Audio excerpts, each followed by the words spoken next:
Yo. Yo. Yo. What's up, boys? How are we doing today, baby? We ready for Team of the Group stage?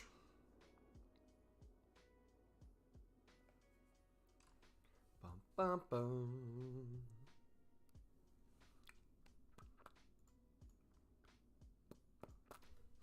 Alright, we are going to get to 925 packs today, boys. We have some champs games as well. I think a few more till we qualify. So we'll get those done. We'll get some objectives done too. Should be a fun grind today. Coins are going up. Positive direction. That's always a good thing. Yeah, as always, if you do enjoy, smack the like button, subscribe if you're new. Let's get it. Sully, what's up, man? Dude, I did the 11 gold player, the daily gold thing. Somehow I got a duplicate in my first pack, and I think I had one gold common left in my club. So somehow I got a duplicate off of one gold common. Thank you, EA. Thank you so much for everything you do.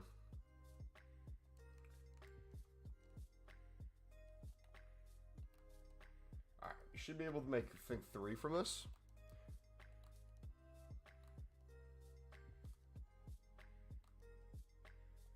You made just over, what, a mil? I can't see your message. It's covered by the little heart thing in chat. I don't know why it does that, man. Why can't that be out of the way? That's awesome, dude. GG. Mobo spam 70 plus player picks. They're free fodder. I did 5. Got Messi, Casemiro, Grealish, Bruno, and some 82s. Yeah, no, I'm going to skip player picks. All my golds are going into these. Otherwise, I'm never going to get it done. But good for you, man. Got like 50 more of these we have to make. I have an untradeable little.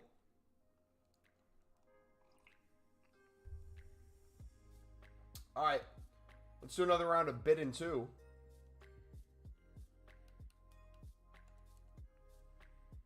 Let's get it. We got a Timothy Weah still selling. Getting back to some special card sniping as well.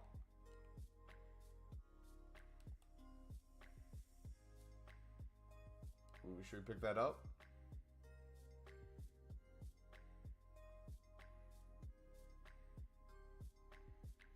I'm saying yeah. Should I do this one? I'm saying yeah. Let's pick up both of them. Sam, what's up, buddy? Mumbo, all 10 icon packs for me this year have been all terrible L's, but I'm opening one tomorrow, so wish me luck. I hope you get better luck than WSM in our community.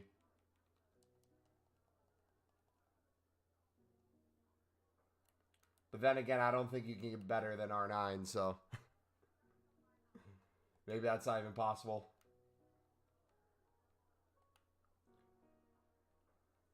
Dino, maybe?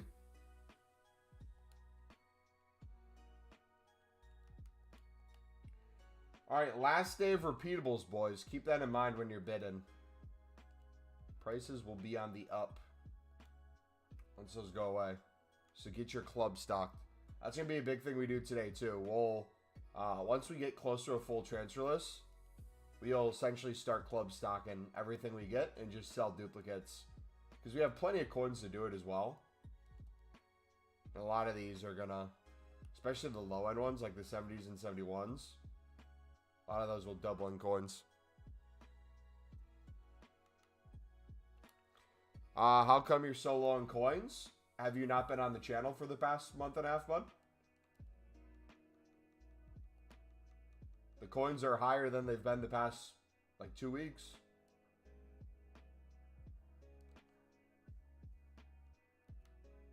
Got Mbappe done. We've probably made another 700 packs since you've been in here. Everything we're making, we're basically reinvesting back into more packs. Yeah. What have you missed? Or what is the last thing you remember?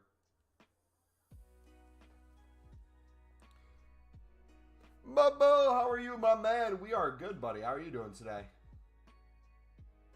Dude, don't you guys love Squad Battle Supply? Easiest investment is 86 under 10K. Just spend like 1.7 mil. Or to make like 500K. GG. But yeah, we will be working our coins back. We'll have guaranteed at least $1 million minimum for Team of the Year.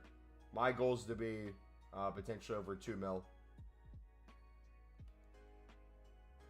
So don't worry, we will be getting our coins back.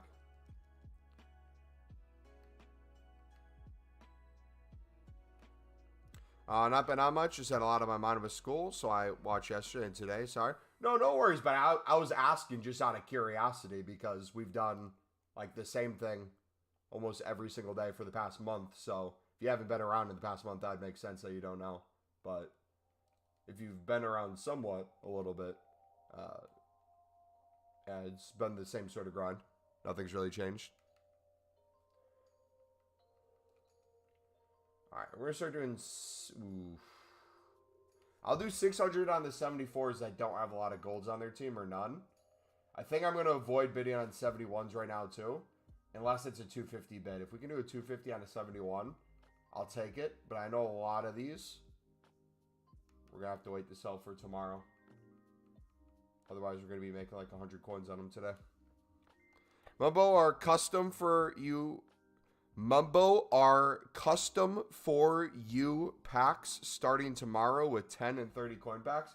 I have no idea. I saw the idea that they want to have custom packs come in that are tailored to an individual. I've seen nothing besides that. I've seen just the rumor. I haven't seen any leak addressing it. That's a good question though.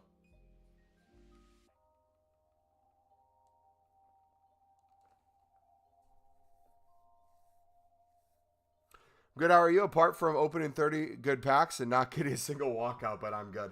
I've kind of given up a little bit right now in terms of we're trying to figure out exactly what we want to do moving forward. So essentially right now, the soft goal, the low end goal is always 1,000 packs. We're going to be hitting that on Saturday at this rate.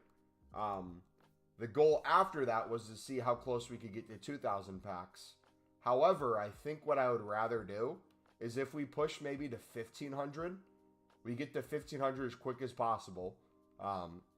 Let's see according to calculations when we get there. So on 12/17, so that'd be Saturday, we're estimated to be at 1,000 packs. It would be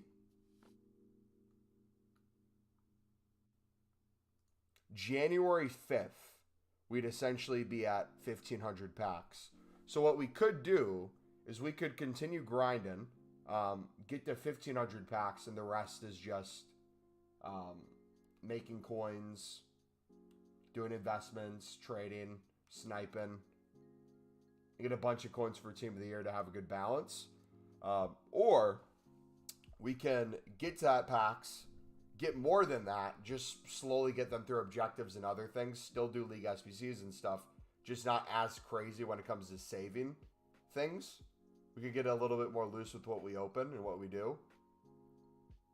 Or we could just completely drop the goal of 2K, move it down to 1,500, reanalyze how much we'd have to do on a daily basis, which means it's less day-by-day work, and then that leaves more time for like trading and stuff. We'll see. I'm not completely sure what yet. I think we'll wait until Monday to see what the repeatable SBC is to begin with. I think also, too, I'll have a bare minimum each week of how low on coins we can go. So now that we're above 100K, unless it's an investment or something, I'm probably not going to put coins into something to take us down below 100K, like League SBCs. I'm not going to like buy out League SBCs, get below 100K, and have to work our way back up. We'll have 100K be the minimum. Then maybe we get to, let's say, 200K this week. And then 300K, 400K, and we slowly work our way up that way. Because the more special card trading we can do, mixed with the low-end stuff, the easier it's going to be for me to make coins. You have exactly 11 players in your squad, and it's an 88 rated squad. You probably have some low players. Be my guess.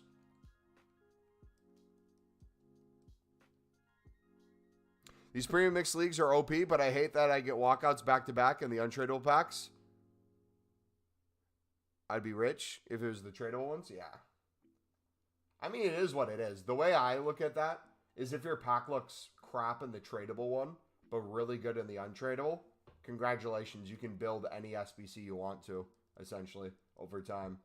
And then all the crap cards that you get tradable, you can just sell those on for profit, especially if gold commons are pushing 600 anyways.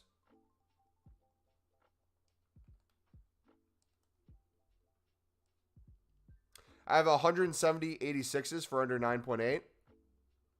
Yeah, you'll be set, man. I'll be honest, this grind, it's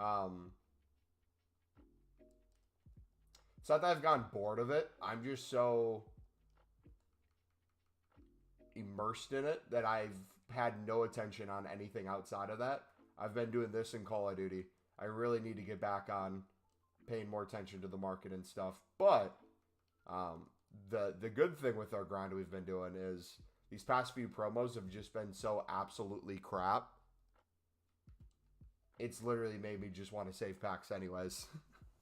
When you have crazy cards in packs that have a decent chance of packing, makes it hard to save. But when almost every single card in the promo is less than 11K, makes it pretty easy. I'm bored of the grind once I done Mbappe. Yeah, dude, once I got Mbappe done, I was like, all right. Now we don't have to work towards that. We can just do this. But Mbappe would have broken it up a lot better. But I enjoyed playing with him. If we were still crafting them, that'd be weeks to a month that we didn't get to play with them. So, there's pros and cons with that. Built my coin balance back up from 1 mil from 150. Nice. How'd you do it? I can't wait to flip these tomorrow. It's going to be so nice. You can get some good flips today, too, but you can just tell how little League SBCs people do when player picks are out, especially. Any repeatable SBC, they drop, but player picks especially, people just spam those.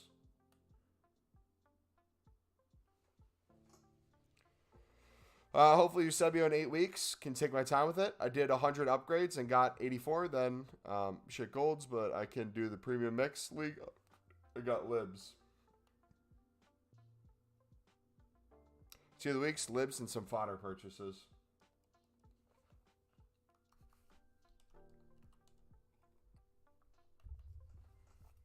All right. Right now, I don't know what to bid on the 72s. I know a lot of those are going to be 550 to 600 tomorrow, but like winning them today and wanting to flip them is difficult. So I think I might do 71s 250, 72s 300. If it already has a 300 bid, maybe a 350. And then 73s, I'm doing maybe up to 400. And then 74s, up to 600. I guess it really depends on the card and what prices you're at too. Carlos, what's up, buddy? Hope you're doing good. I'm doing fantastic, man. I'm hoping, and no, you know what? I don't even want to say I'm hoping. I was going to say I'm hoping this next promo's good. But what I hope's good about it is the menu grind. I think in terms of the general promo, we're kind of scuffed until Christmas time for the winter promo. The team of the group stage seems to be a lot of already meta, already existing cards on the market that have had different promos. Very few cards actually look exciting. Which again, if you're saving packs, that's not necessarily a bad thing. That actually helps you. But it sure does slow down the process each week. Because it's like, I still want to have fun. I still want to do things, but they're making it very hard for me to want to do things. You know? You're almost done? Hey, GG, man. You'll have to lose against me once you finish them. Get some member games going again. Which, by the way, shout out to members. We got 5 currently. We got Carlos. We got Sheriff. We got AJ, Ghost, and Amir HD Live, baby. Appreciate you, dudes. If you guys want to become a member, you get bonus emotes in chat, and your badge goes up over time with the FIFA card. So it starts with a bronze card, then a silver, then a gold, then I believe Inform, aka Team of the Week, and then I believe Team of the Year, and then Icon. Yeah, exclamation mark member in chat, or you can look in the description too. Carlos! Re-upping his member. Look at that. Team of the Year membership. Stop being rats and become a member to get coins. Boys, we're going to be eating good.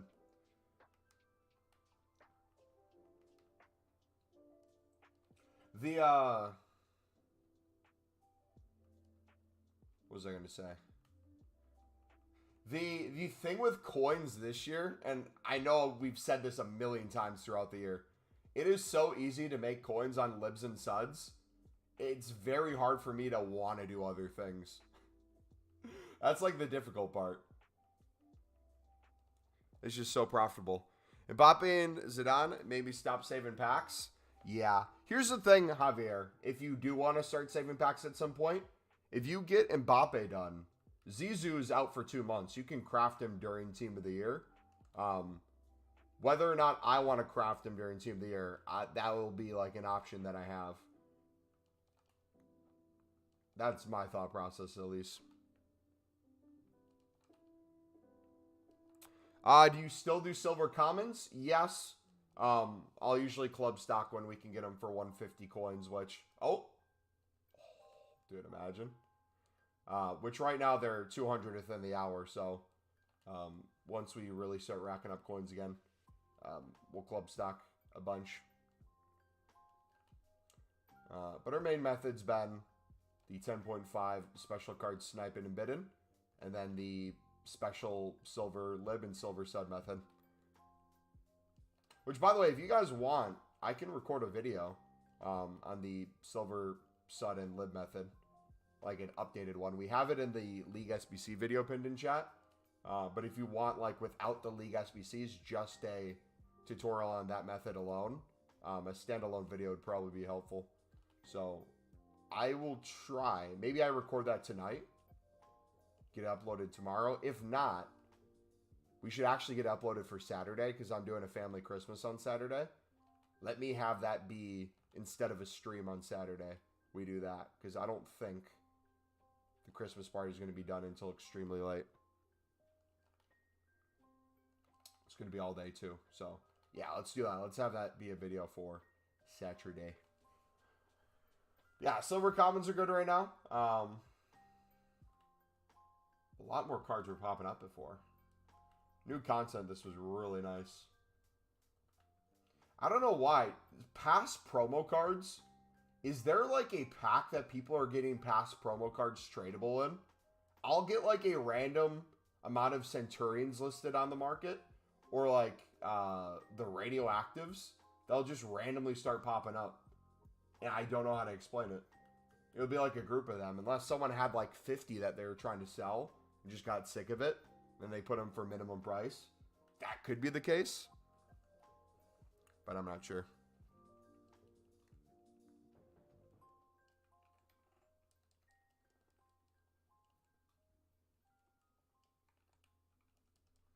All right, we'll pop these up.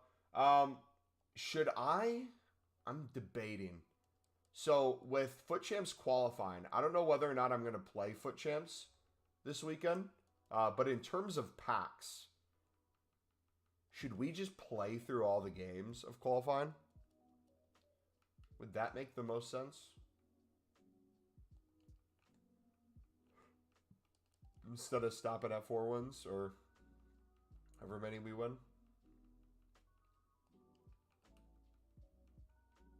I'll do like 550 there. See if that goes. Beautiful.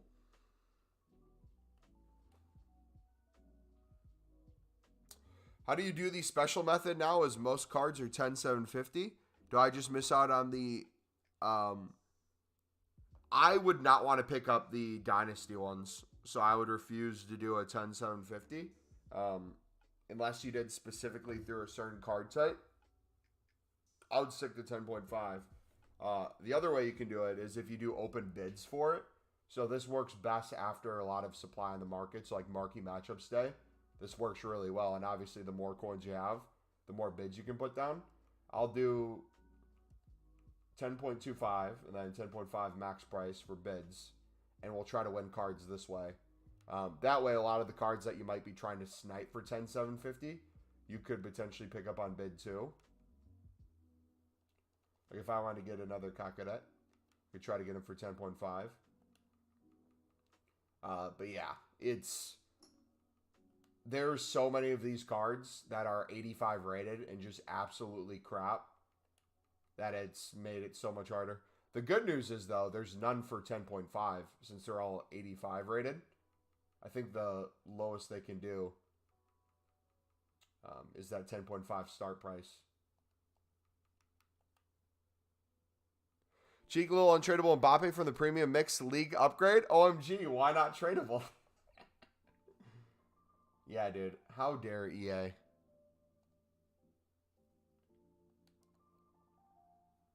Dude, I would kind of be upset if I packed Mbappe at this point untradeable. Low-key.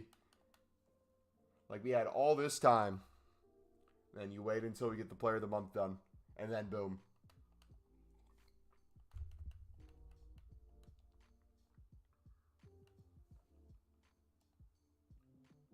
Alright, mixed league. MLS.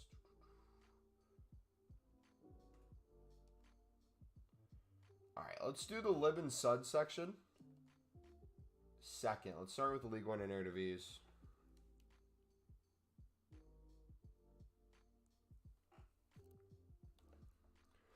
So wish my R9 was straight. I can't stand you. I can't stand you, man. The funny thing is, I know you're not even joking. Like, you'll put in chat, I'm obviously joking. No, you're not even joking. How do I word this in a way that doesn't make me sound crazy? You're so delusional at what you expect for your account because your pack luck's been so crazy that EA is inadvertently making you quit the game long term because you slowly just realize it's not worth your time anymore. That's the crazy thing. It's my second day on FC24 and you pack Ronaldo, Mbappe, and Messi. Unbelievable. Have I used Pale Tools? I have not. I'm afraid I'm going to get banned if I do it. Not because I think you can get banned for doing it. I've seen a lot of content creators use it, and they were fine. The value of it for what I'm currently doing isn't really provided too much in that, and it's not worth the risk, but who knows.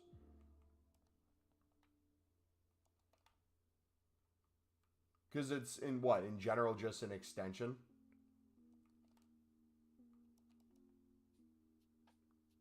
On my life, I ain't joking. Every day I wake up and I hate on my R9 for not being tradable.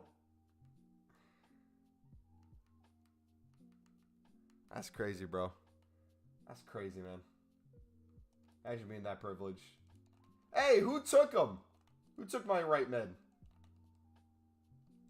Give him back, man.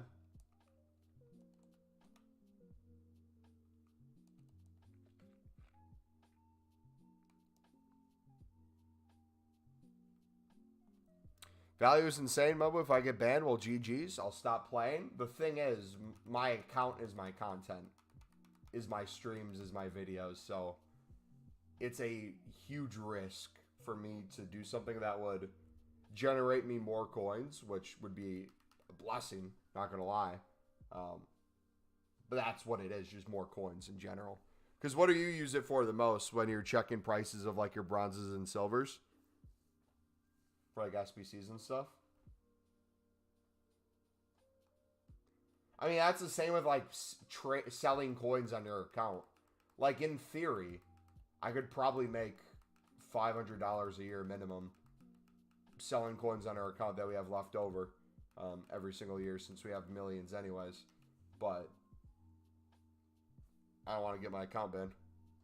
We've had it since 2012. General, what's up, buddy? Trino's the thing, Mubba. Would you offer for my R9? Asking price would be a player of the month Mbappe and Thiago's. You know what?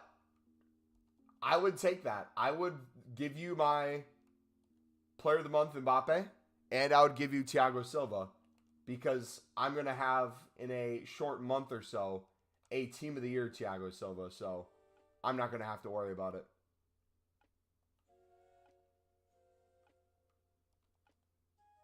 That's the 500 IQ play.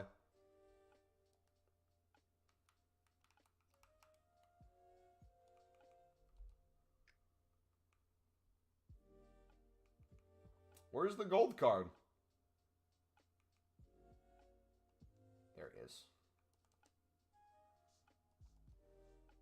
Dude, at that point, he doesn't even need a Thiago Silva. He would just do it to see me cry. He wants to see me in pain. That's how you know someone is crazy.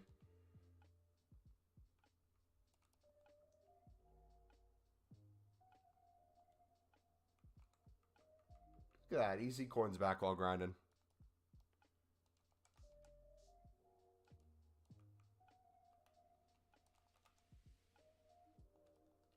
Look at that.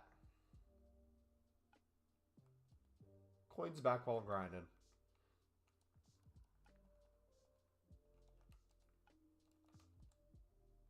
All right, we need one more. Look at that. Coins back while grinding.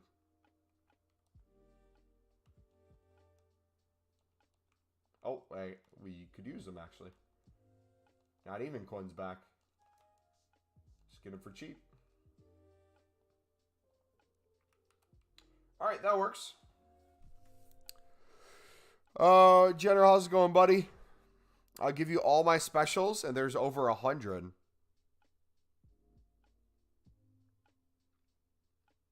I don't even trade that much, but I basically just check prices, and it tells me which cards I have dupes of. So, do like just the most expensive ones pop up, and then you can choose to sell them? Like, how does it find which ones are the most expensive in your club?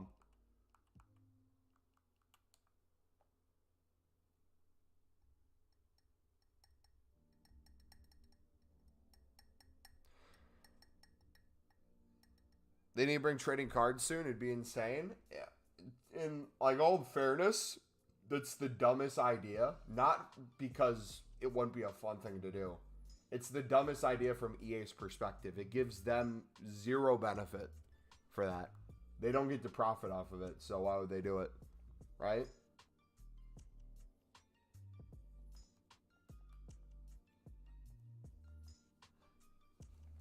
See 4 French strikers PSG this week. 3 Kotos and 1 Columinai. Bro, did you see Colo's miss when Mbappe played him in yesterday?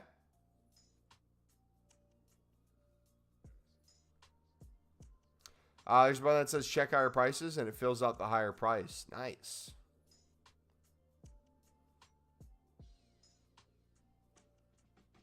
All right, let's get some cards listed.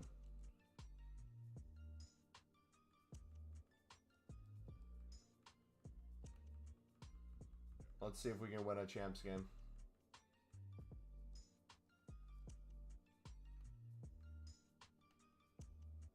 The nice thing, if there is a nice thing to say about the Ultimate Dynasty promo, is it makes a lot of cards hidden in sight, which I guess is a cool idea. But that's about it. Like, you get spammed so much on the special card market with them. If you see anything else, there might not be a bid on it.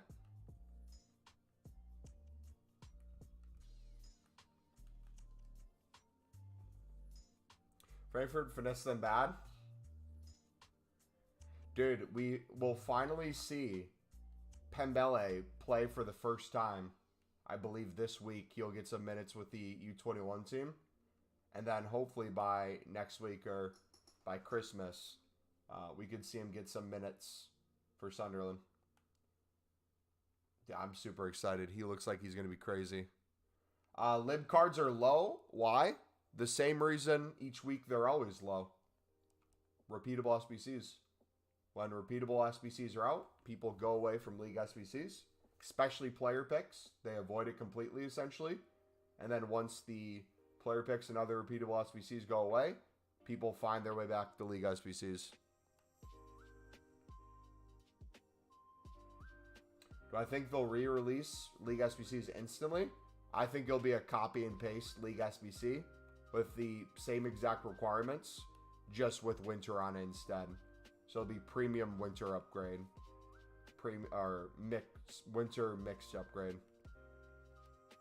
It will be the two. Same day? I would assume same day. It doesn't necessarily need to be. They could spread it out. If they do, we just club stock everything and make insane amount of profit off of it. Because people freak out, they'll start selling. They'll be like, "Oh, libs are gonna be pointless now." We're picking up 74 rated libs for like 300 coins, and then when they shoot to 1500 plus again, we say GG's. Or will they wait a couple days? I don't have a contact on the EA content team, so I can't tell you. I would assume, with how lazy of a company they are, they would do the exact same thing that was in the code last year, which is bring it back the second it goes away with the new updated same copy and paste stuff with maybe a spelling error somewhere in there, but we have zero idea. And anyone who tells you they know is either lying or illegally gathering information. Did you guys see the foot police thing happening on Twitter? Bro, that had me dying, man. Threatening to take people to court off of not crediting him with the leak, which is him illegally gathering information from EA. Please bring that to a court of law. You see Tommy Watson today? I didn't see Tommy Watson. I saw the stats of it. I watched up until the first goal. So his slot ball that got hit off the defender's leg and went in. But stat-wise, looked like he was going crazy. Is that who people are saying is going to be the Jack Clark regen at Sunderland?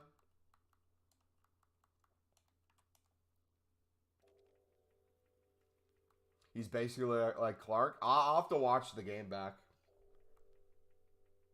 I think it was a couple days later. No? I thought it was instantly. I could be wrong. In the past, it's been a couple of days. I thought last year it was right away. Illegally gathering info, but we'll sue. I just love the cockiness of just the idea of leaks in general. And like the position they're in. It must suck to be a leaker and gain a audience through that. Because I'm sure a lot of them don't want to reveal their names or identities for that reason alone. But then you have like the expectation of they're only here because you're providing them the value of the leak. And if EA changes it at all, or it's not exactly what you said, they're going to have your head. Like, that cannot be healthy mentally. Like, imagine me getting off the Lib and Sud filter right now, playing a game of Foot Champs, and I just get abused in my chat because I'm not actively showing you guys how to make coins on Libs and Subs right now. But, like, times a million.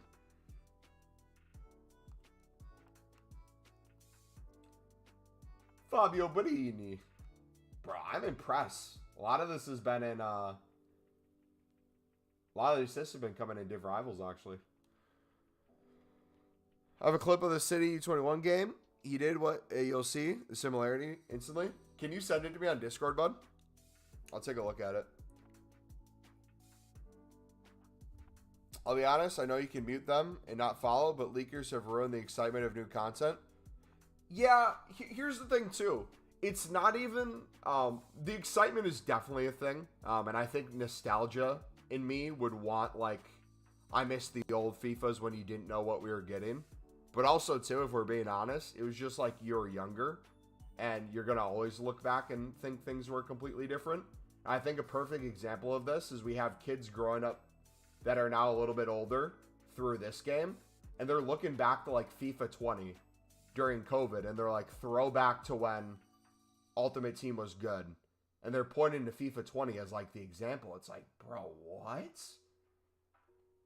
So I truly do believe it's not really about what the game is.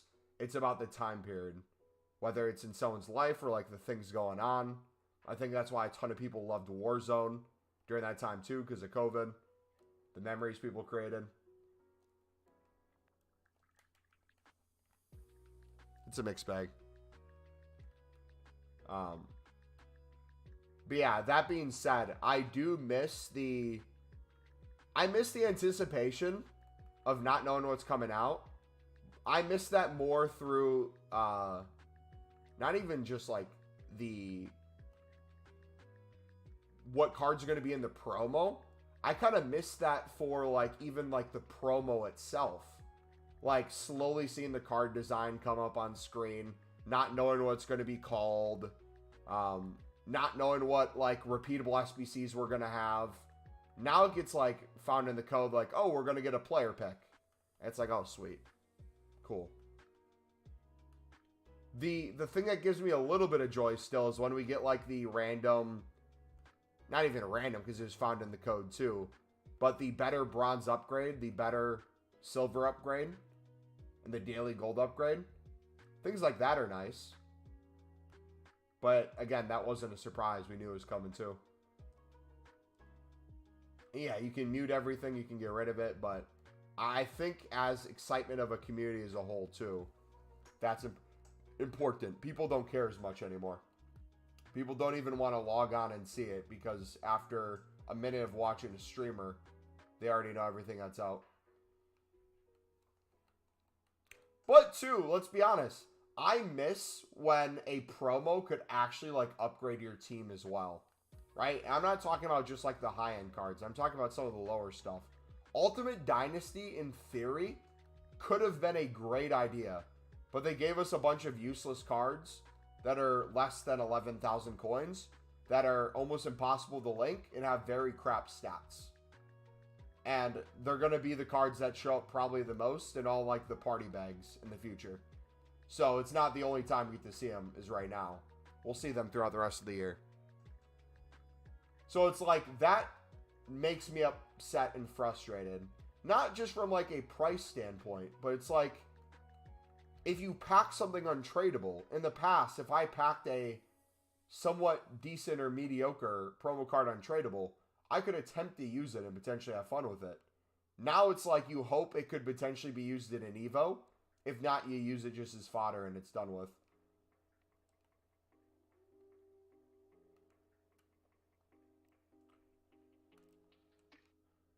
I miss not having a million promo packs in the store that are worth hundreds of thousands of coins. All untradeable.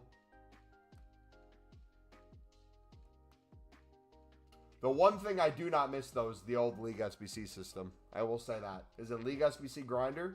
I do not miss it. Give me the 4 same packs over and over that I can grind day in, day out, instead of a full league of like 20 teams that I have to put together.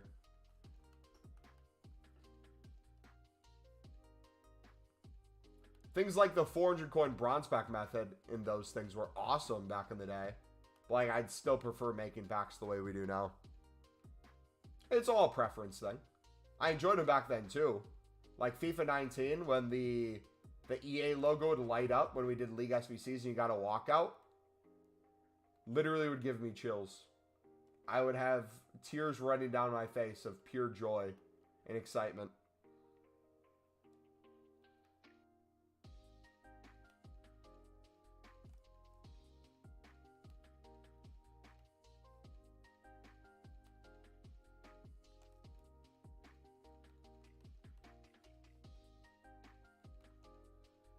What's the best defensive midfielder under 1 mil? It can be all cards.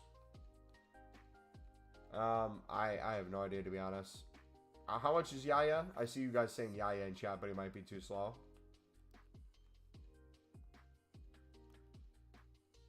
If you post your team in the Discord, so everyone can see like your players and stuff, that'd probably be helpful as well for links. Or if links don't matter, you don't necessarily need to. All right, we're gonna go Roberto Carlos. Y'all ready for this? Watch this goal. Wait, why was that actually kind of cool? I had no shot of that going in. I had no faith.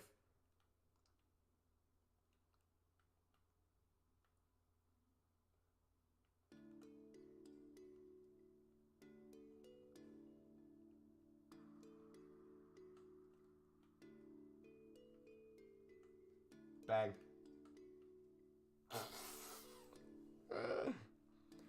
Is Yaya actually very slow? I haven't used Valverde this year, so I don't have any idea how he plays. To be fair. Yo, if you guys could do me a favor. If you guys could smack that like button, dudes. We got 15 people in the stream right now. If you guys are enjoying it, hit that like button. Let's see if we can get to 10 likes. We are 8 away. Oh, gosh. Stupid way to concede. So stupid.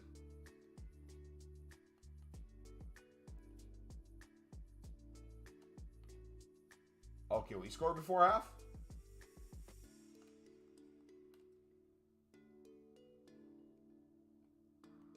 Nope.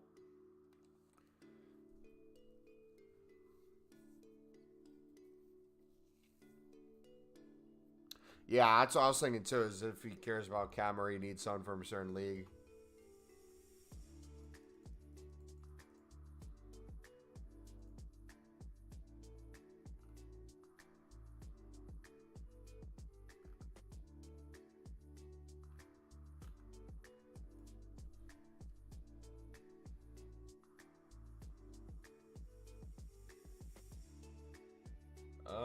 Let's wait to make subs.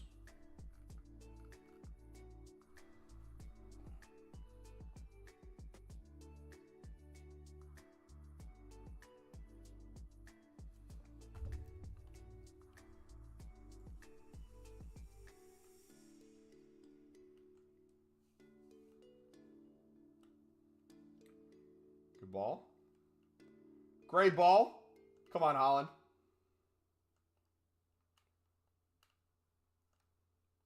All right, watch this play. Watch this beautiful play.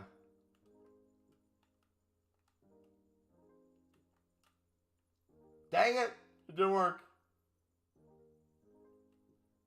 That nutmeg would have went in between his legs. That would have been beautiful. All right, let's try this. Okay.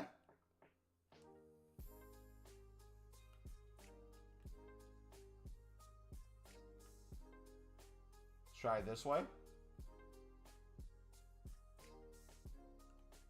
Why not play Aushish, who's literally on sides in the exact same area there?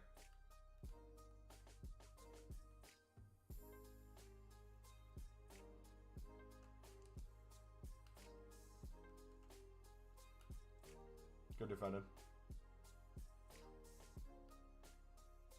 All right, we need another goal. We're not safe right now. What a tackle, mate!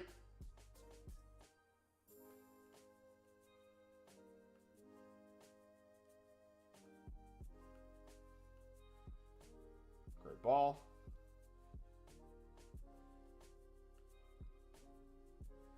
Or you think you can tackle Holland and not concede a quarter kick? All right, watch this play. You ready? This is about to be beautiful. Watch what we do. We play it short. Ruiz has insane crossing.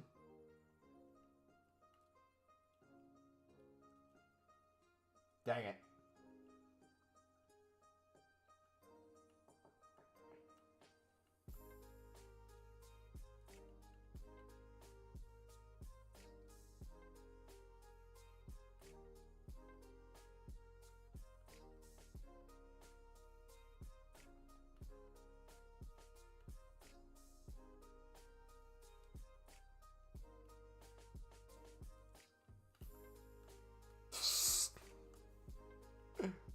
You play old gen? You have Lam? You miss the height? How does Lam play, though? Is he relatively quick on old gen?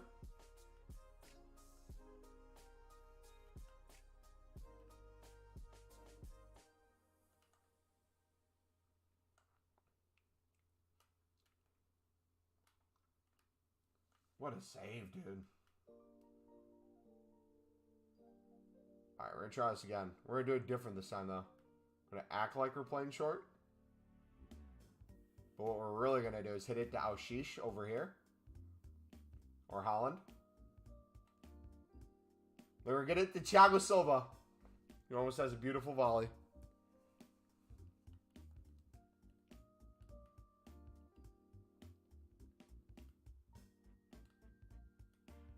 Alright, we got to focus up now. Let's make some subs.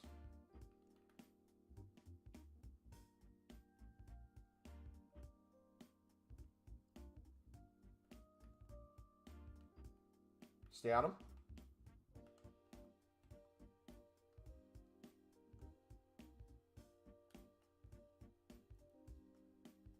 Excellent.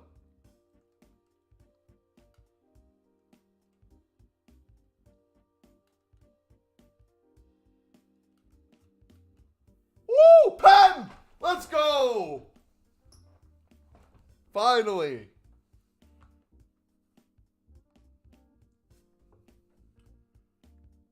Beautiful. All right. Pirlo's coming in. Lexia's coming in. Cancelo's coming in. Let's do Jean Pedro as well.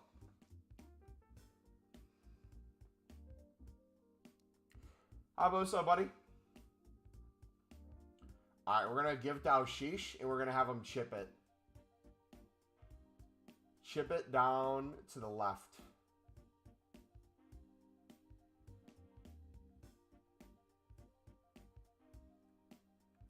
Oh, he subbed him out. We'll have Silva do it.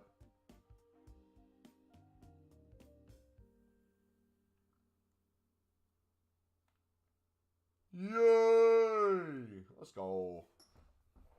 Too easy. Dude, I kind of miss old gen gameplay. Was that last year we used to go back and forth between them? When there was the lengthy meta that we were trying to avoid?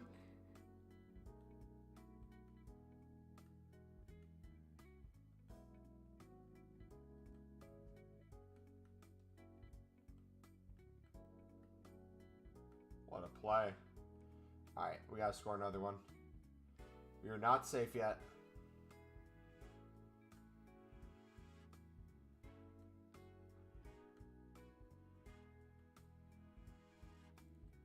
Told ya. Told you we're not safe.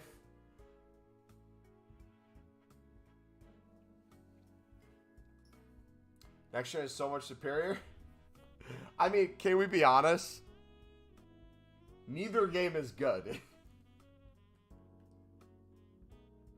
Neither game is good, but next gen, we can even say is quality.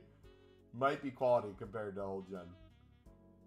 That might be the only way we call gameplay quality.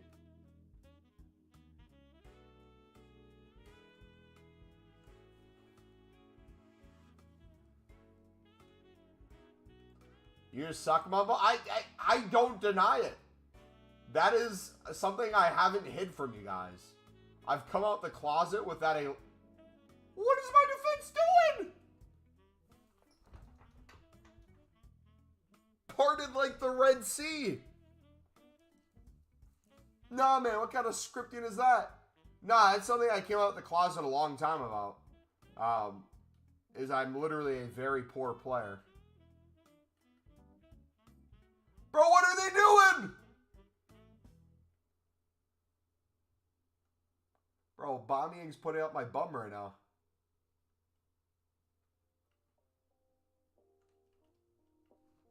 Oh my. Oh!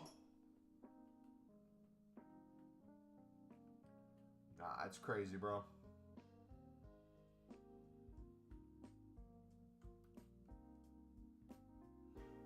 Alright, let's actually do something.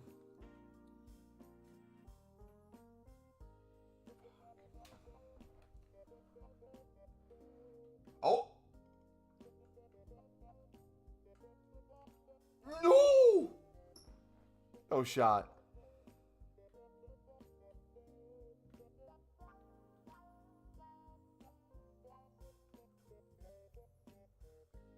Come on. I hate myself. I did not play it there, but alright. I would prefer to not go to extra time. Who wants to win right now? Just win right now.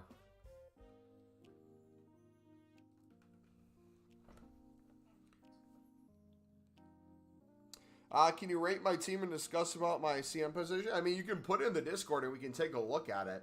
I can rate it, but my rating is useless and my tactics are useless because I suck. So it's probably going to give you the opposite of what you'd want. If you just want attention and have people see it, sure. But like, I'm not going to make your team better for you. I do it now. We'll take a look at Discord after this game if anyone else wants to post your team.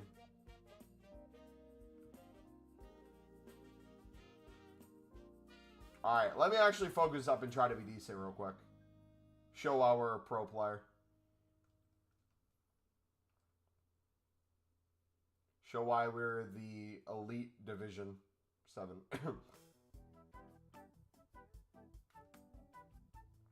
Rip.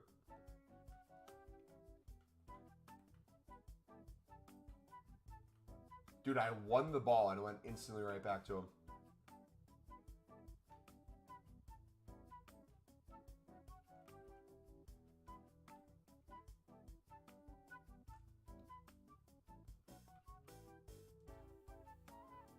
Thank you. Oh! Bro, do I have to sideline sweat? Do I have to go end line? Don't make me do it, please. Allow me to play football.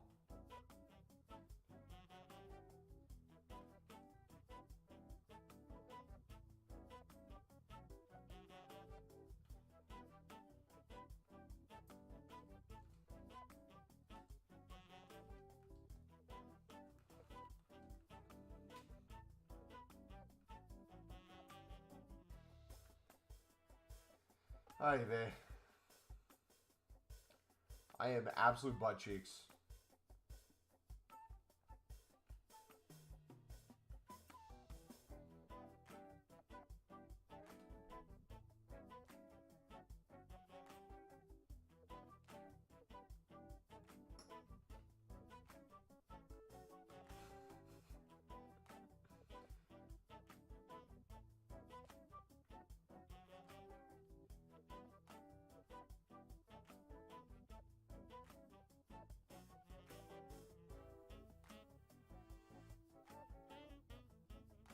He's doing it too. He's getting a corner out of it.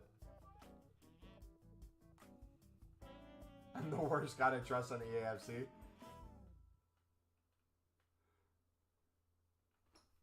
Ooh!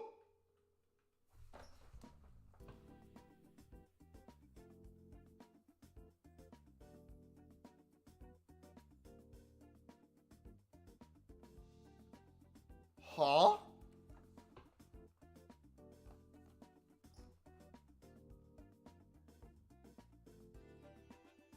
Bro, I went in for the tackle, and it just tackled but didn't register the tackle. he got hit with the tackle. He's just like, nah, I'm going to keep running. I'm going to keep running.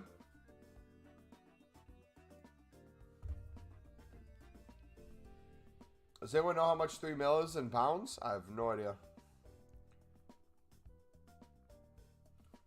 I mean, I deserve to concede. I'm not denying that, but in that fashion.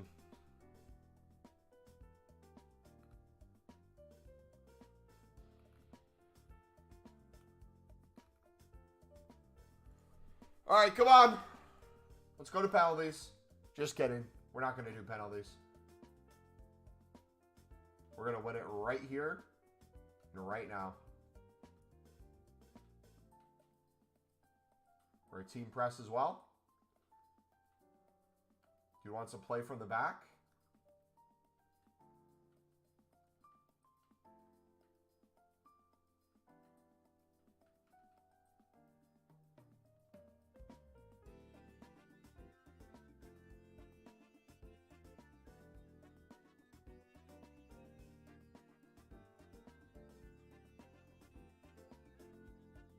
I hate this game.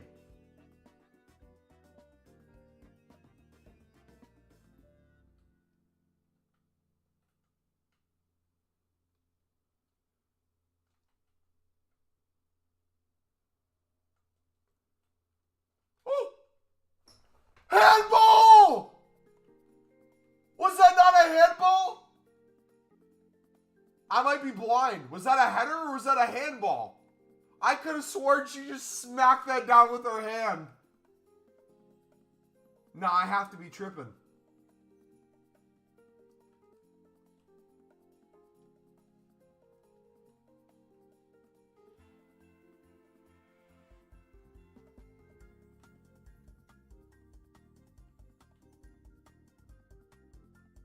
To Pirlo!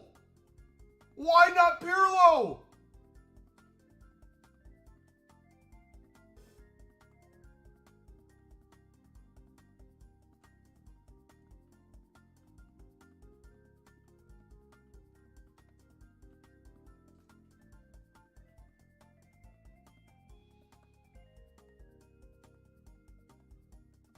Dude, how did that even go in? Come on.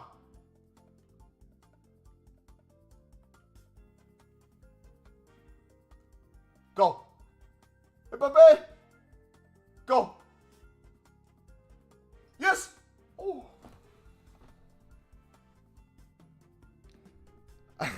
we don't talk about Mendy, boys. We don't talk about Mendy. Will it show? Is there a way to check that? Hold on.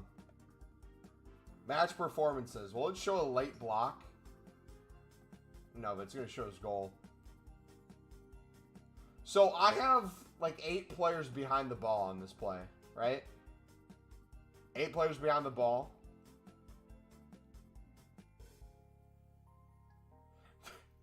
Thiago Silva steps to it, then's like, you know what? Never mind.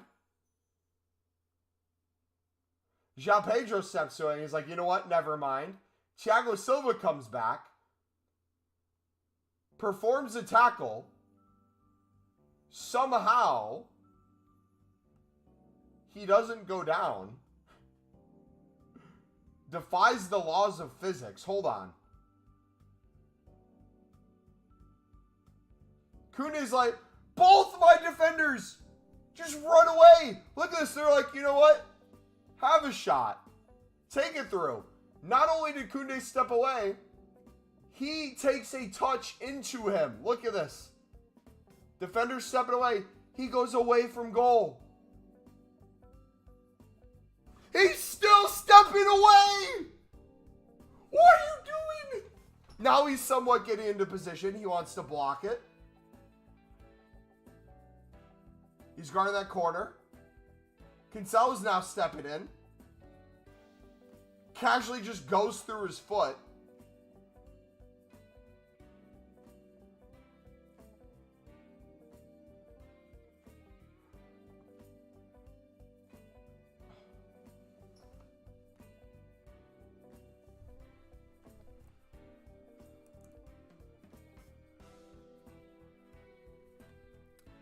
I need to see.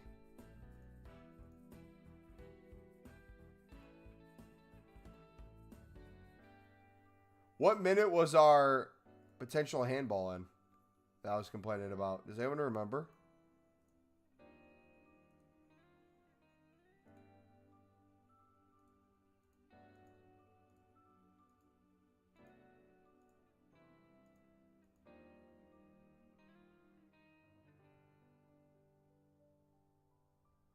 Oh!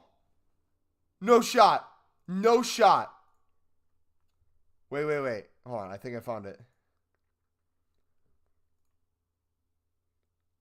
Okay. We're going to watch this, all right? Then we're going to look at the Discord team in a second. Hold on. Can we do this slow mode?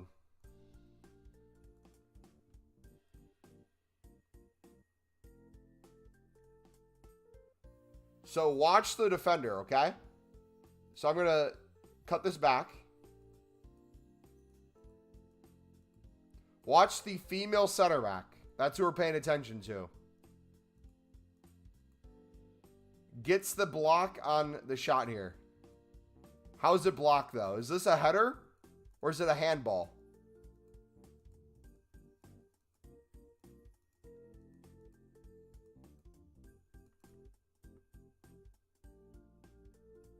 Hand fully out, off the hand.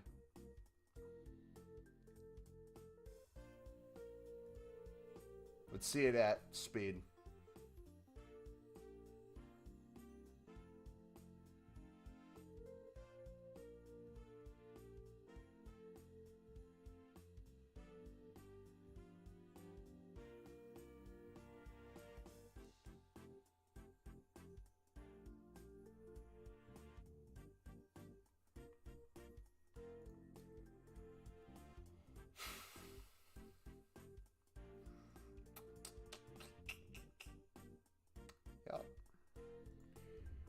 Yeah, all right. I see 0 teams in Discord.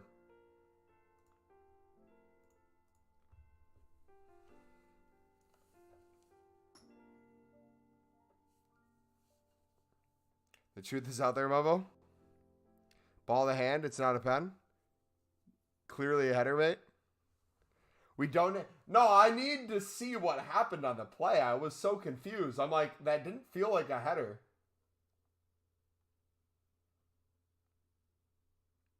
You've sent it on Insta?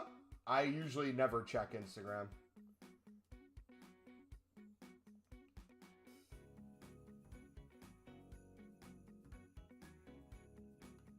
I check Instagram like once every 2 months.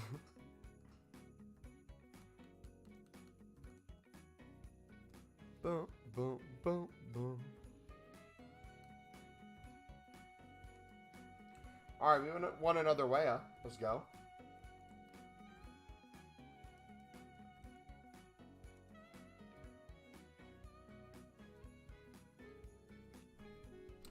You do it now? I can't show my Instagram on stream.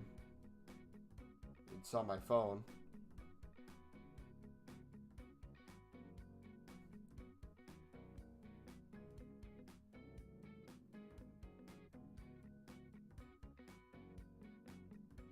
I see 0 messages from you on Instagram.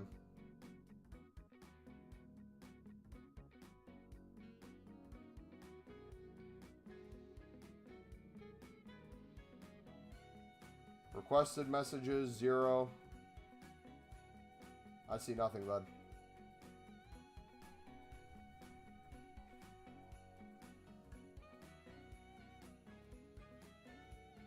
You'll sign down. I thought you didn't have a Discord. What do you mean? What do you want about me?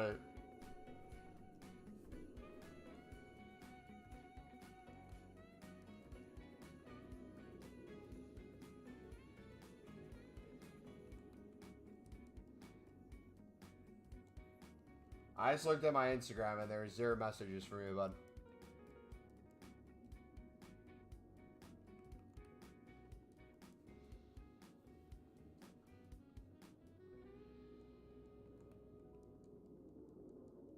Unless you send it to the wrong Mumble Elite. But our information's in the description, so...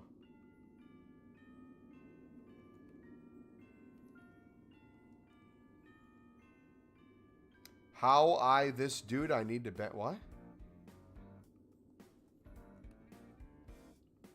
Alright, let's start chucking a couple of those in the club. Your team, all first owner?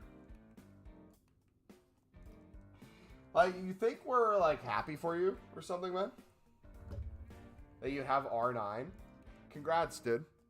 I can't wait for you to not have R9 next year. Because you'll have to move on from this game. That's what I'm looking forward to.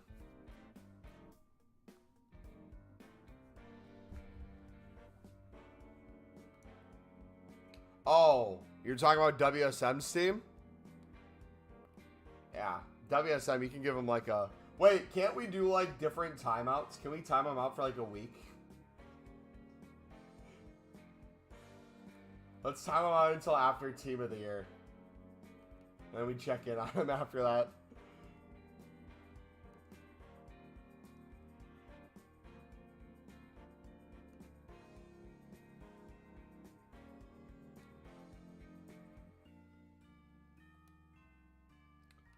Alright, so you can do different times now. It's 60 seconds. Beautiful. Beautiful. Alright, so another round of bidding. Then we'll do the lib stud section.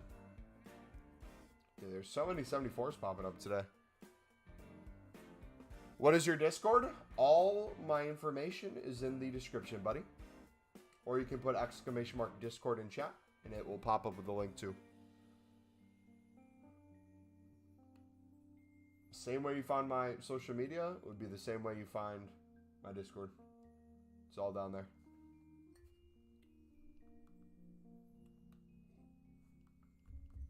Ba-ba-boom.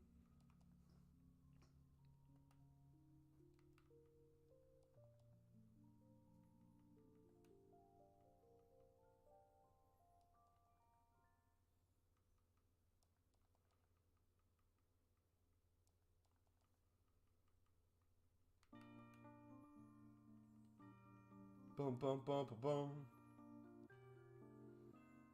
Got a deal for y'all? Mumbo, if you do a 78 plus PP and don't get one card above 83 rated or above, I get a timeout until Team of the Year. Deal. Deal! I'm taking out right now. We shaking on that. There's no Discord in the description.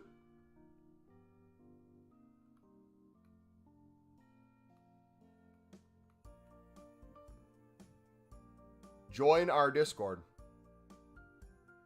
It's literally the first link under social media, bud. It's impossible to miss.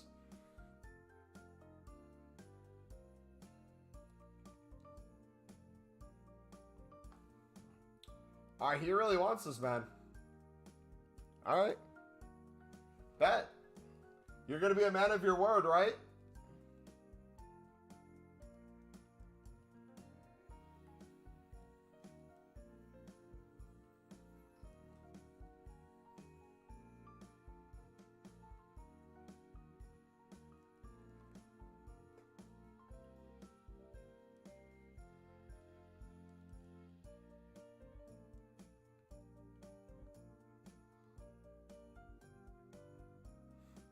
No, no alt accounts. No, no, no, no, no. We're not doing this. No, no, no, no, no. You are not welcome back in this community. Nah, I'm trolling. I don't really care. I prefer you to be in chat because you make it more entertaining with your pack luck.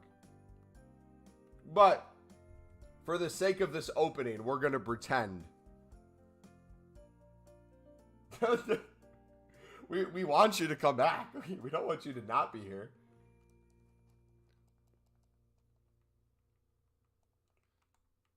You're like, no, I honestly hate this channel. I'm not coming back at all. This is your way of telling us you're leaving.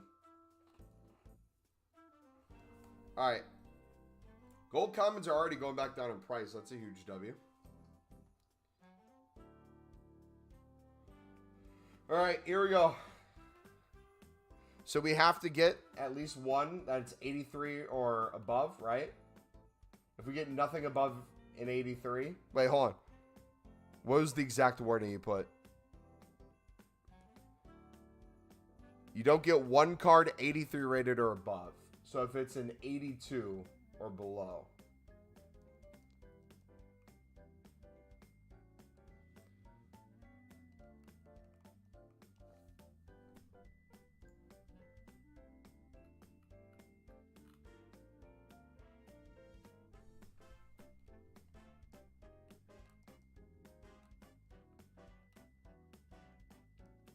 need a rare in this, right?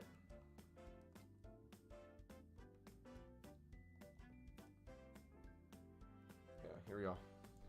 Come on! Watch us get Mbappe.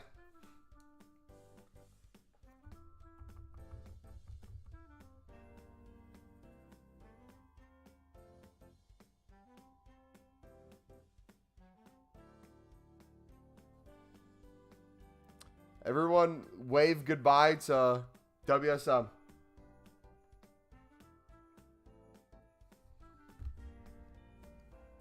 Can you rate the team? Can everyone here discuss about my open midfield position? Under 1 mil. Alright, so this is your team. Player of the month, Mbappe. It's got Ribery in there. Come on. See you January 20th.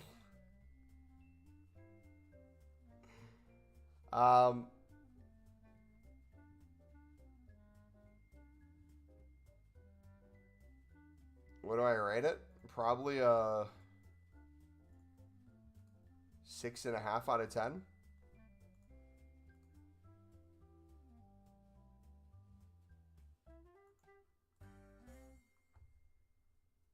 7 maybe. Who would be a good midfielder there? Yeah, you could try Valverde. The La Liga link.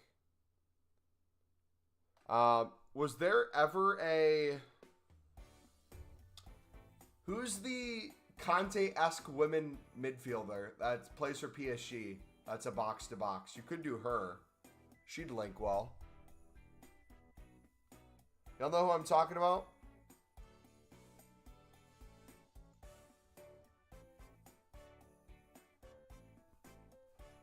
I think that's her, right? Gioro?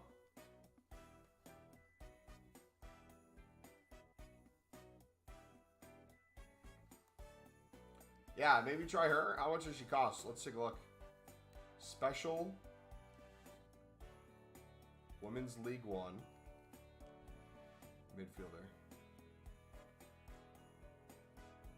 Try her out, and you have plenty of coins. So if she's insane for you, you can upgrade elsewhere as well.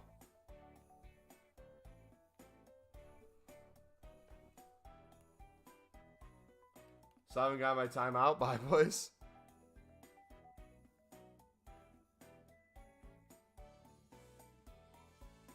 You not look at links. Buy the manager all links. And then De Jong, CDM, or CM.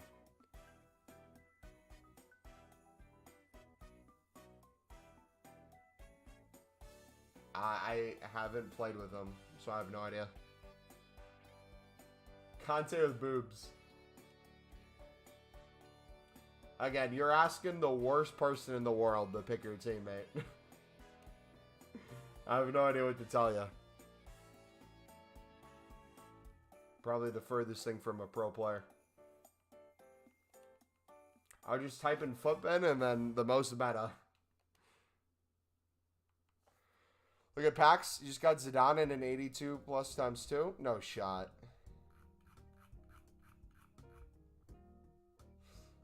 I hate you. I hate you.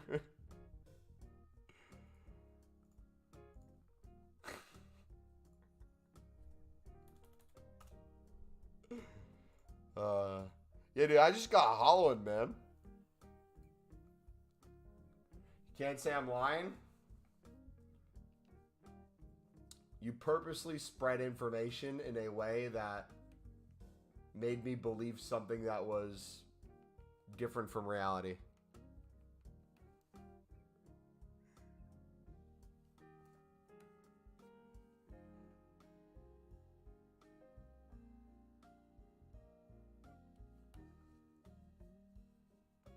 If I show you a card, can you guess the Evo path? In what sense? Can I guess like the exact Evos you used to take it there? Brother, I don't even know the name of the Evos out right now. Me personally, I'm a bit of a party pooper. I'm drunk with power? Dude, these 10-second bans are beautiful. Or the timeouts are beautiful.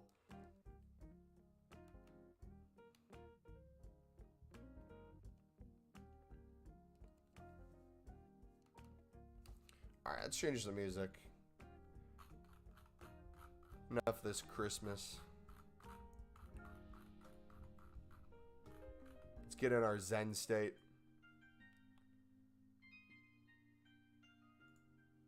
There we go.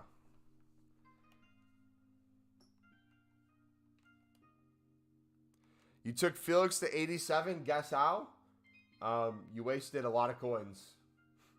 It's my final answer. Wasted a lot of coins on a card that's going to get a exact same, if not just a little bit better of a tradable promo card. I'm locking in that answer.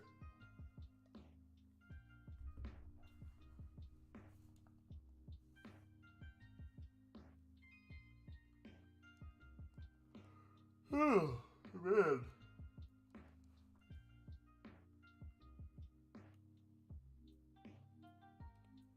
Five. Again, Jenner, I don't know the names of the evolutions, so I have no idea what I'm going to say for what got yours to a 5-5. What the Evos were. Big W if they make the Eusebio SBC available during Team of the Year. I mean, they did with the Zidane, so I'm assuming Eusebio will be the same way. I have no reason to think they'd do otherwise. I don't think they can do that with Player of the Month, though. That's the only thing. Usually those only last for a month. Unless they want to change that to have Mbappe grounded as well. Which, by the way, here's the thing I want to discuss with you guys. And this is where I might change a little bit from the past. So last year with our Team of the Year grind, we easily crafted the Zidane. We easily crafted the other good icons that were out. And then we did a few of like the icon gamble packs and picks and stuff. What if we avoided Zidane and Eusebio? Especially with all the high-end fodder from pack pulls we'd be putting in there. What if instead we just made infinite of the icon packs and picks? To see if we could get Dino, R9, you know, things that WSM's had for weeks. Because, like, ultimately, the same thing's true with the Mbappe. Is it really cool to have it if everyone has it?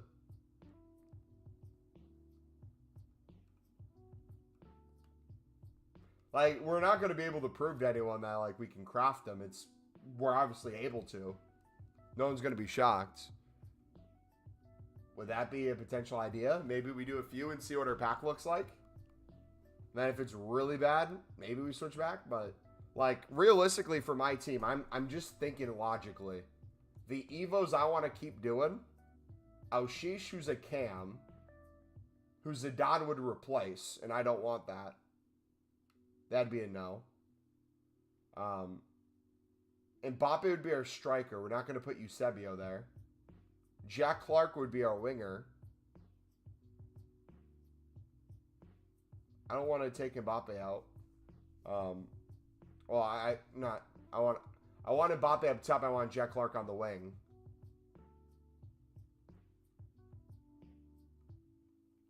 And then if it's a Dino, we can put Jack Clark to right wing.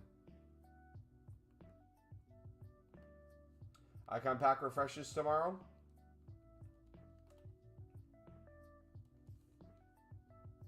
Let's go. Easy money, boys.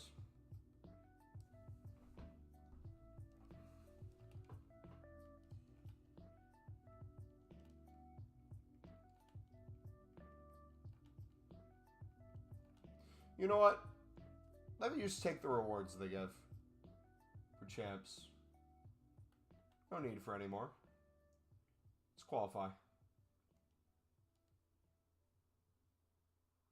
I don't think we could even get any more.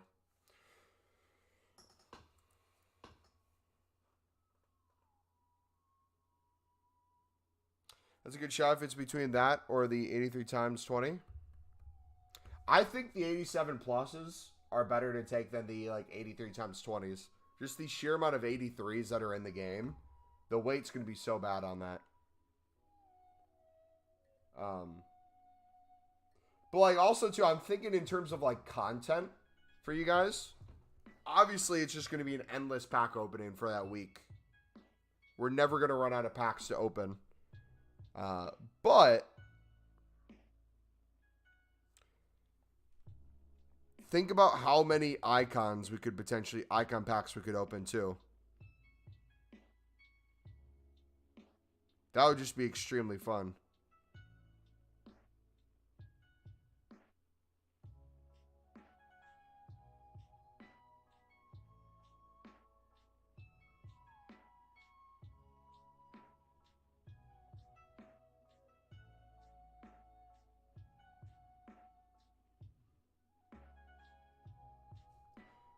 Boom, boom, boom.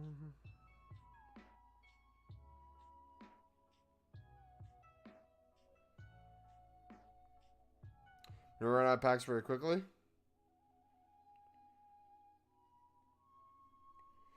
Dude, Tom Watson literally looks like a Jack Clark regen. It's actually insane.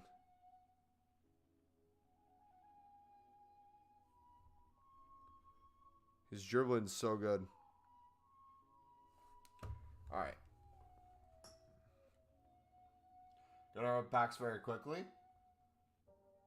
Does anyone remember last year when we got the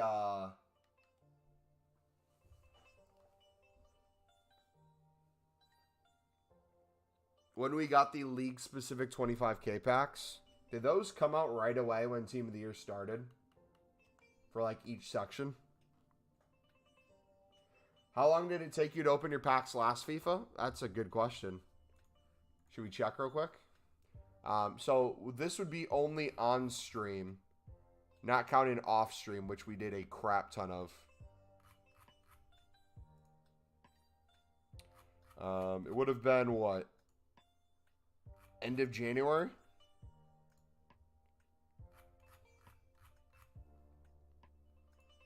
July.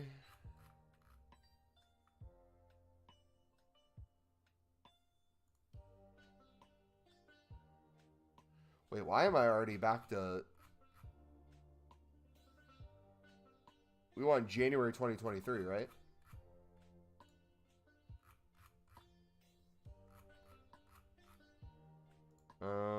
One second.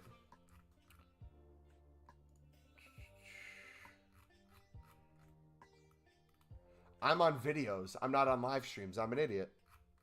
I'm a literal idiot. I was like, where is it? 1 second, chat. So that's July. That is April. March.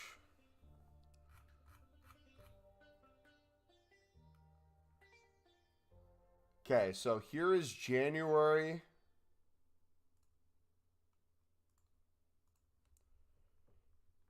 19th. Team of the Year promos here. I don't think I was opening packs yet, or we were doing just some. 2:45 stream, 6-hour stream, 3:45 stream, almost a 6-hour stream. New Team of the Year midfielders and packs. How to grind the premium upgrades. 3.5 hour. Hour 45. 4 hour. 4 hour. 7.5 hour. 6.5 hour. Hour 45. 5:15. Almost 5 hours there. Almost 5 hours there.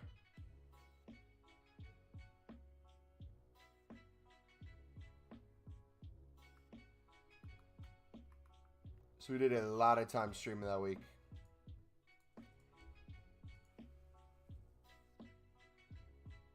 They came on the Monday after Team of the Year started? Gotcha. And essentially,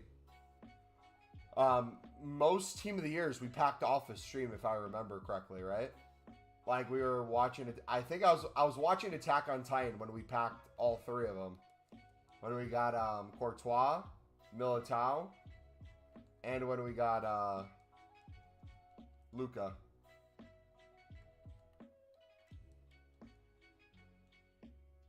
Around 300, it's very bad, but I should have 3 mil. Honestly, as someone who has over 1,000, will have over 1,000 packs and close to 2,000, potentially more. I kind of wish I had a few mil liquid right now. I would take 1,000 packs and a few mil liquid over 2,000 plus packs and less than a mil.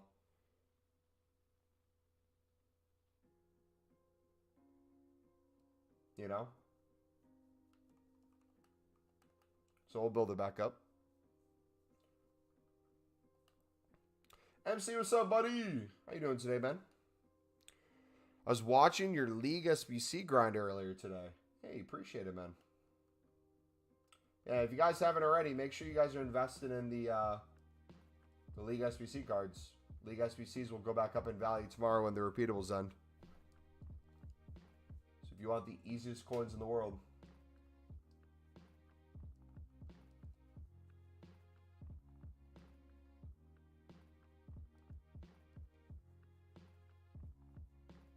Remember the shorts? You were in a dark room, grinning like a madman. Yeah, dude, the lights are off. I wasn't expecting to pack one.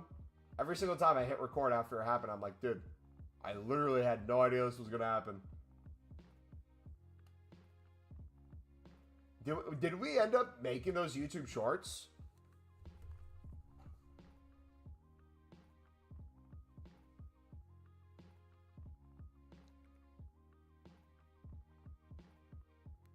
That means we would have made a TikTok of it too, right? Let me see if I can find it on TikTok.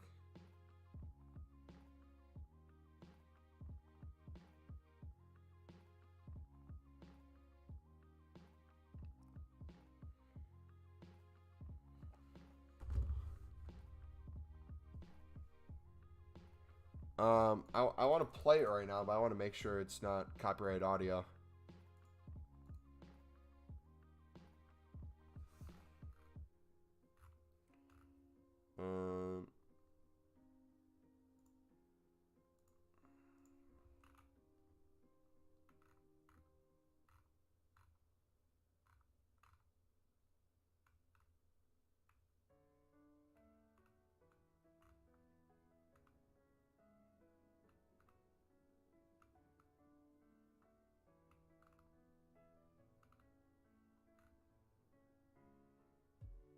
Oh my gosh, dude, I was literally...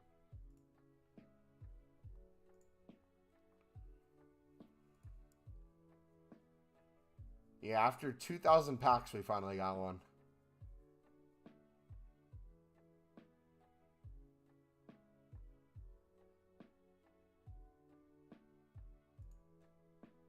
And that was out of what? Prime Gold?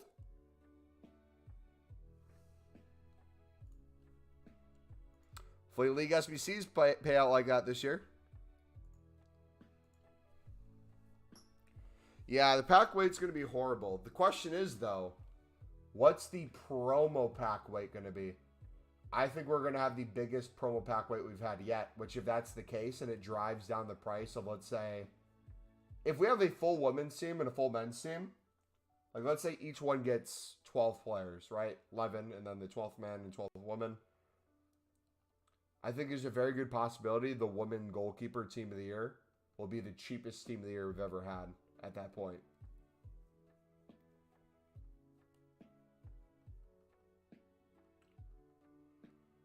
Does anyone use women goalkeepers? Like, honestly. Is that a thing? Or no? I don't think I've ever ran against someone who had a woman goalkeeper.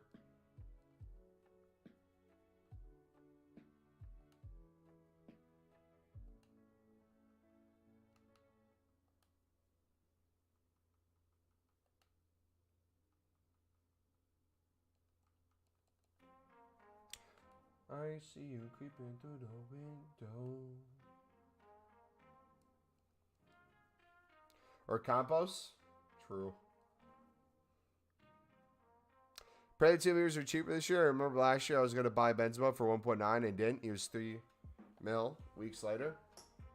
I don't... really care how expensive they are. I don't want to buy one. So if we get one untradeable, sweet. If not, it is what it is. I obviously want to pack one. But I'm kind of curious how many coins we can generate in the next month. That's why I think stopping at 1,500 would be better than going to 2K. Like, still slowly go up in packs, but literally just focus on making as many coins as possible. Because ultimately, if we get through all the packs and we have nothing, I want to be able to sink hundreds of thousands of coins into the league upgrades.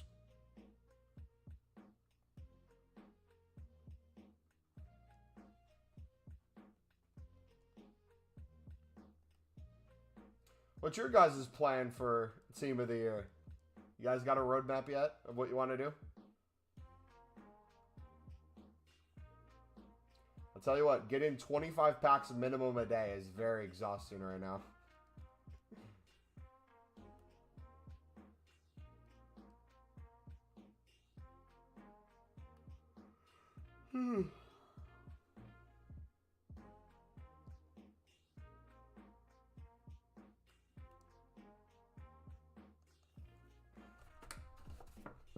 Club stock, sell dupe. Club stock, sell dupe. Got to fill back up. Try to get 1K packs. Currently at 300. That's doable.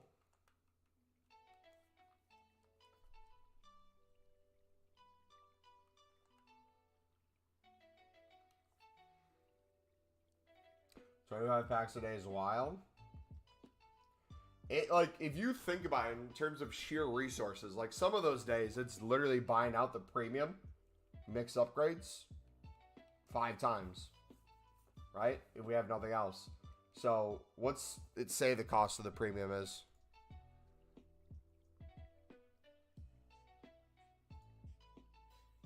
We obviously do it for a little cheaper, but let's see what they're saying.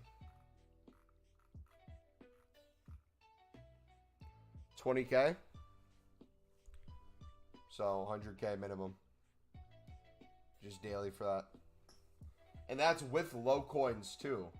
We're not on millions anymore. So that's actively making that money and then spending it. So you're not seeing any sort of movement whatsoever.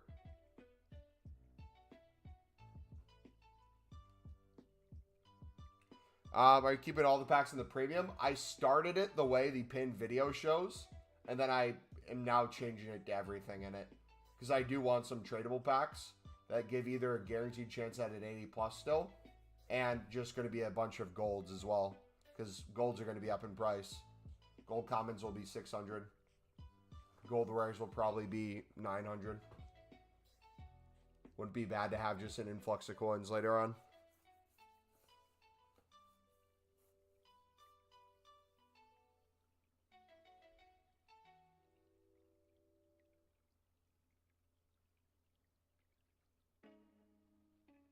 Just with Cavani trading? That's insane, man. Are you just like looking for his lows and highs? And like investing in him and selling? Or have you just been whatever his price is, you pick him up for less and sell?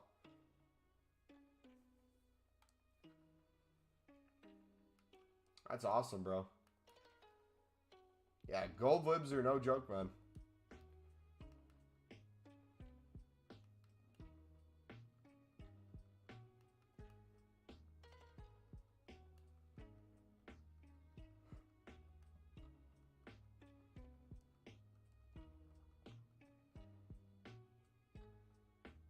From 100K to 2 mil. 2 months. Jeez.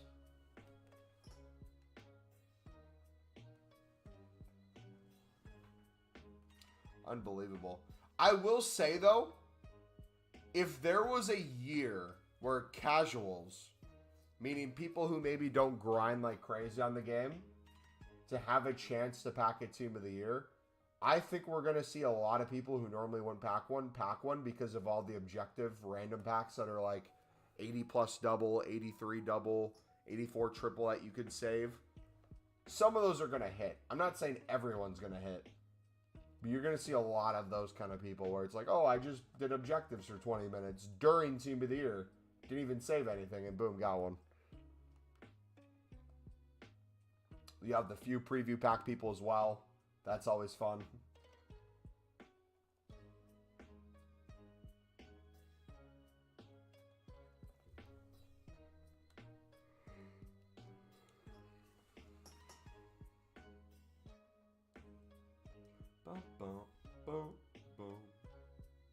Dude, I love Barini. I think I can upgrade him again too. After that.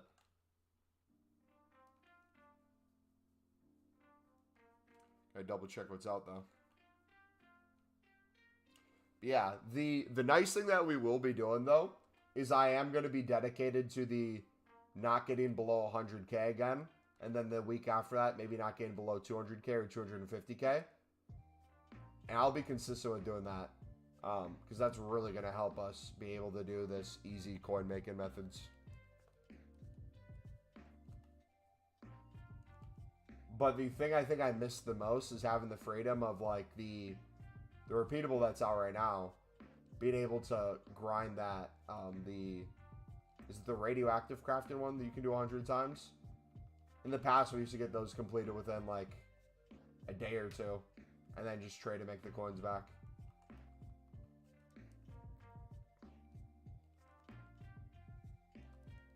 Remember the FIFA where some guys save loads of the Attacker 81 plus passing packs and packed a ton? Yeah, if they come out with those, I want to be ready for that.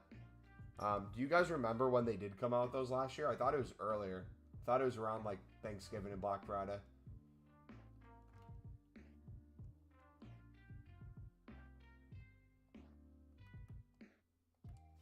So I don't know if we can expect them this year, but let's see. We got 2 waves. 3 cards there. So that's 5, 6, 7, 8, and 10. So we have 110k there alone. Beautiful. Starting to get our dupes.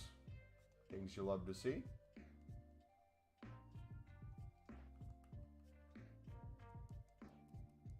Coins will start generating, man.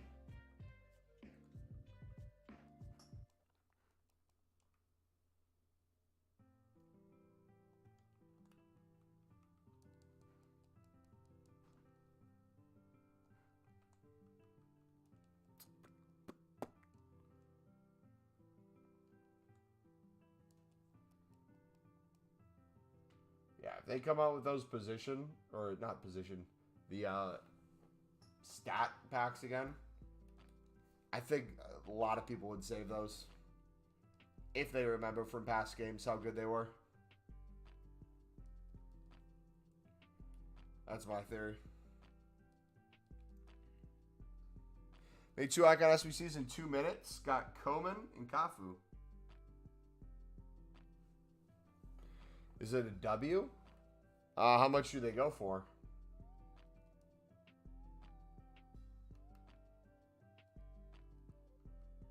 Cafu's probably decent, right? Koeman probably not at this point, I think.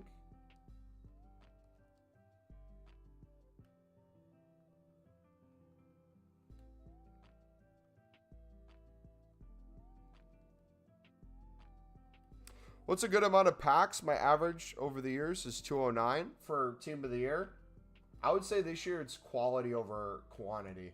So if you have just a bunch of random packs for a 209 number, it's probably not going to net you anything, or you can't expect it. But if those 209 are basically all like 80 plus guaranteed minimums, or a lot of like the 84 triples, 83 times 10s, that could be a really good shot of at least getting a ton of fodder to craft icons, regardless of if you pack a Team of the Year.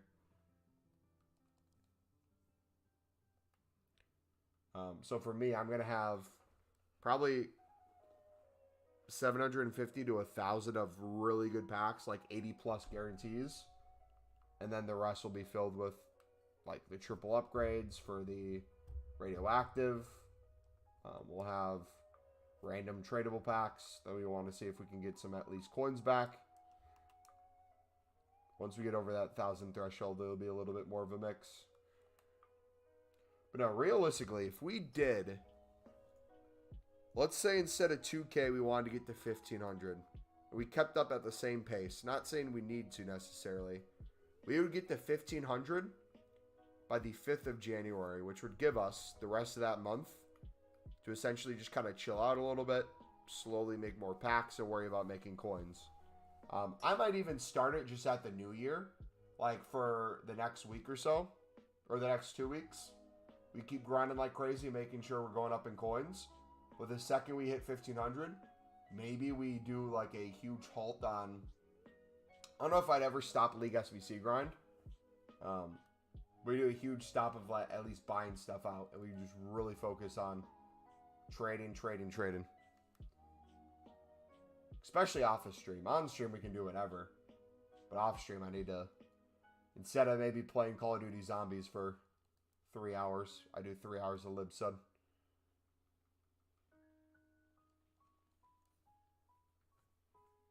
Would it be a good idea to make profit all week, and then when the weekend comes, I sell my club stock libs and spend it all on League SBC packs to save for Team of the Year?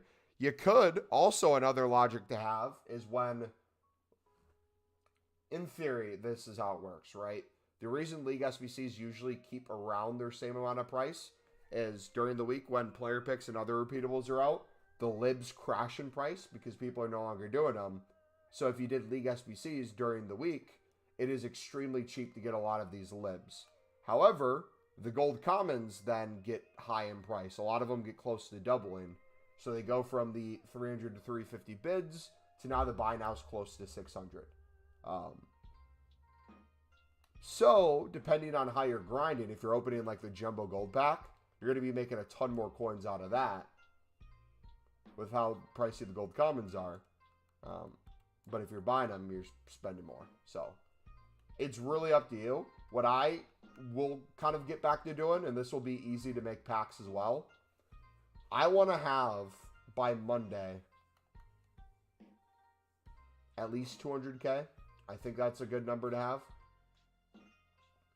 And if Monday gives us a good repeatable SBC that doesn't need 11 cards, let's say it's like 6, and I can make a crap ton of an SBC over and over and over to make a bunch of packs, we'll probably do that. Spend like maybe 100K on it and then just trade to make those coins back. Just kind of keep preparing that way. I'm not sure. I'll have to figure it out. Will the league's SBCs come back after they expire? We have no idea. Based on previous years, I would assume so. Last year, I believe we got the winter one right after that one went away. So if I had to guess, I would say this year we'd get the copy and paste, same SBC, but it'd be called the winter premium upgrade and the winter mixed upgrade would be my guess.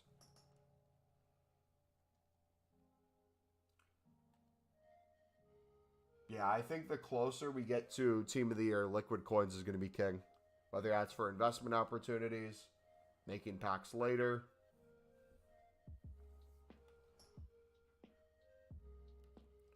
We're very much limiting ourselves being this low.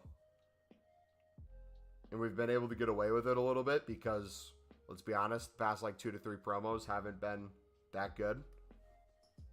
We've been avoiding kind of a lot of the icon packs. But that will start changing, hopefully. Do we think we'll get a Women's League SBC? I think it'd either be Women's League specifics included. We did some research on the leagues. It doesn't seem like those leagues have a lot of gold rares, depending on the league. So, some of those leagues, whoever gets a Women's Team of the Year, kind of like League One usually is with gold rares. Very hard to pack the Team of the Year, but very few boards and walkouts, very few golds in general. Chances are you're going to get like a board or walkout.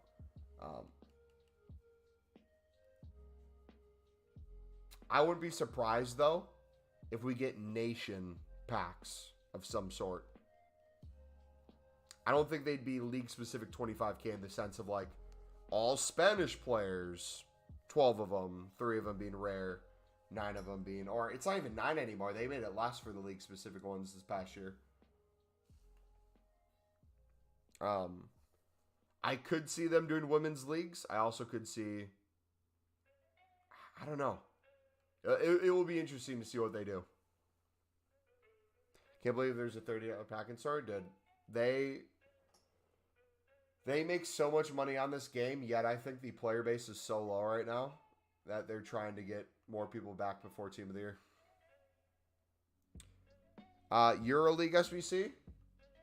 When is Euro content supposed to come? Don't we get a card soon or something? Maybe we get a Euro thing. That'd be cool. Like a Nations League SBC, essentially. If they do that, they better give like low-rated teams where you can put like bronzes and silvers in, and then some higher-end ones where you can get some good packs too. And they would better make them different than the League SBC ones. Because if it's the same thing as the normal League SBCs, that'd be a little frustrating.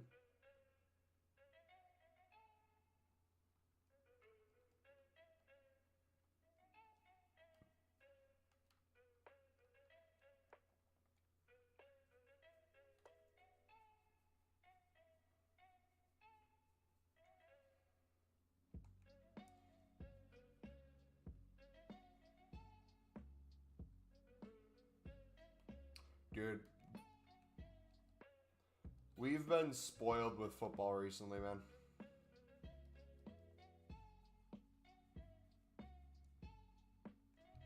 We just had the World Cup. Prem's very close this year. Championship, literally you have multiple teams potentially breaking point records.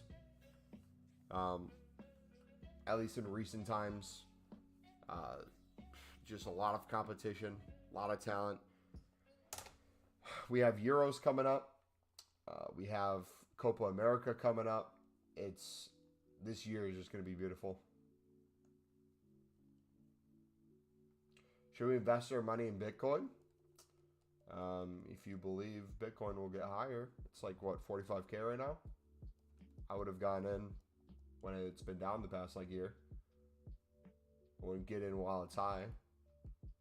But then again, crypto is all gambling. So, ultimately, you don't know.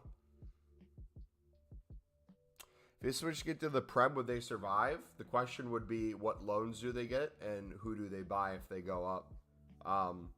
My question I had the other day, I don't think anyone answered it. So if anyone in chat has an answer for this, a genuine question. What do you guys think would be more impressive? Luton getting to the Prem in the, what, was it like the 8 years of being in the leagues, the professional leagues, working their way from down below, League 2, getting to League 1, then the Championship, then getting promoted through playoffs, being in the Prem. Do you think that's more impressive, or do you think it's more impressive Ipswich getting through, what was it, League 1 playoffs? Because they didn't even get automatic promotion, right? Or am I tripping? Did they get? No, they got second. They got second. They got automatic promotion, but they didn't win the league. Now they're in second place in the Championship. I think both would be insanely difficult to do in different ways. Buy a Bitcoin for 250 coins, sell it for 45 grand, easy. Not to get into finance stuff, but I got into Dogecoin extremely early. And that was nice. Complete luck, too.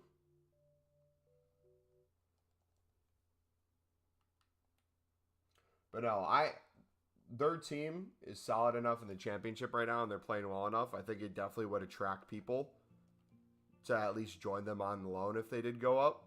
So whether or not they survive, they're not long-term tying people down to crazy contracts. So even if they did go back down, they would have a better team than they had previous, and they'd have more money. So they could just benefit either way.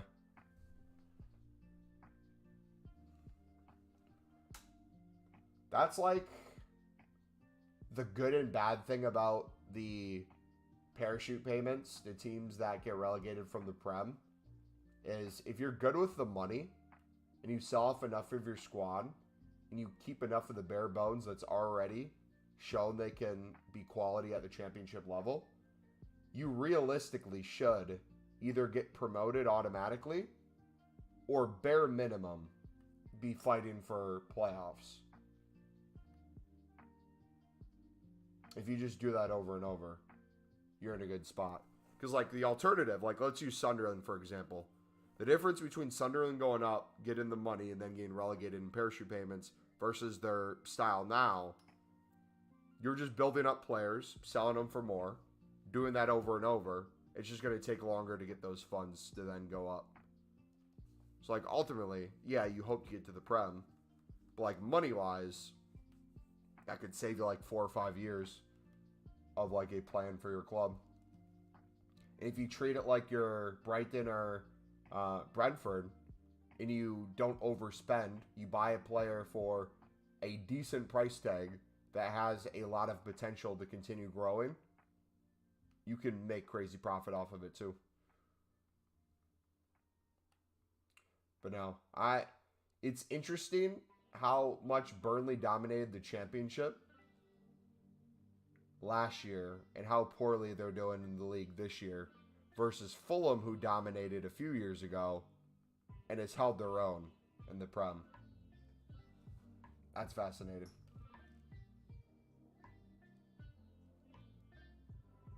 Now, different question.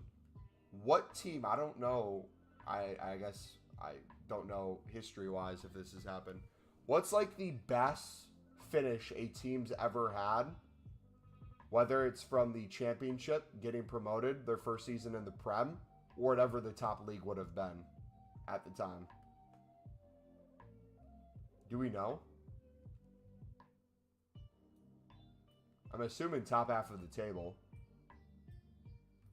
Leicester won the league, but they were already up for a few years, right?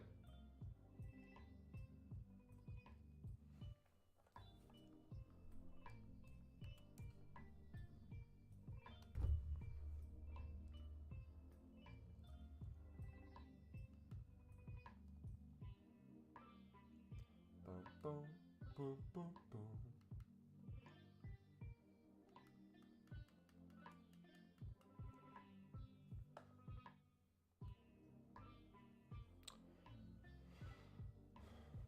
Monza from Syria and compete there using mostly loans.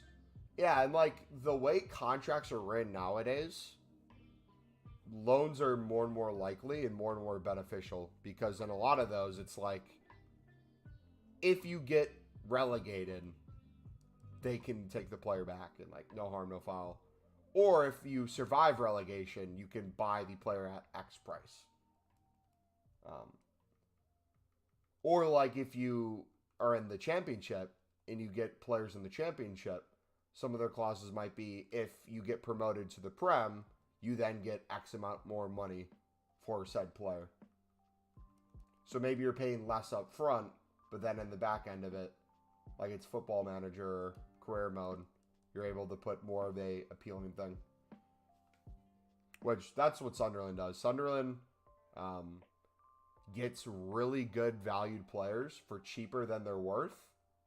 And they get them on crazy percentage sell-on clauses. So like a example of this, we got a center midfielder from West Ham called Pierre Ekwa. We got him for, I believe, about $250K. He's already being looked at by a ton of Prem teams, or top of a lot of top leagues in the European world of football. There's some Prem teams. There's a couple Bundesliga after him. I think a La Liga team. In a few years, he could easily be worth 4 or 5 mil minimum. I would give it even just another year, and I think he could be worth that. If you sell him on for 5 mil, though, I think it's like a 30% sell-on clause or something crazy like that. So it's like, if you're willing to give away a player that has potential, but you don't have the ability to give them enough game time to maybe see that potential, you can get rid of them and still get a decent return on it. Like, it's not going to hurt you in the end. You just miss out on the potential millions. But from like a balling on a budget perspective, the club buying also gets the benefit. You get the player, but you don't get all of the money from the sale. Rough news, my boy. I just did a little search, and the best newly promoted season was Newcastle. Oh, no. No. Say it ain't so. 93-94 season with 77 points. There were 42 games. Back then, though. Dang.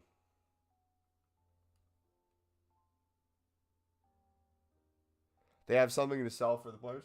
Yeah, like Leeds is a good example of this. Leeds has a lot of their players that are on relatively decent wages.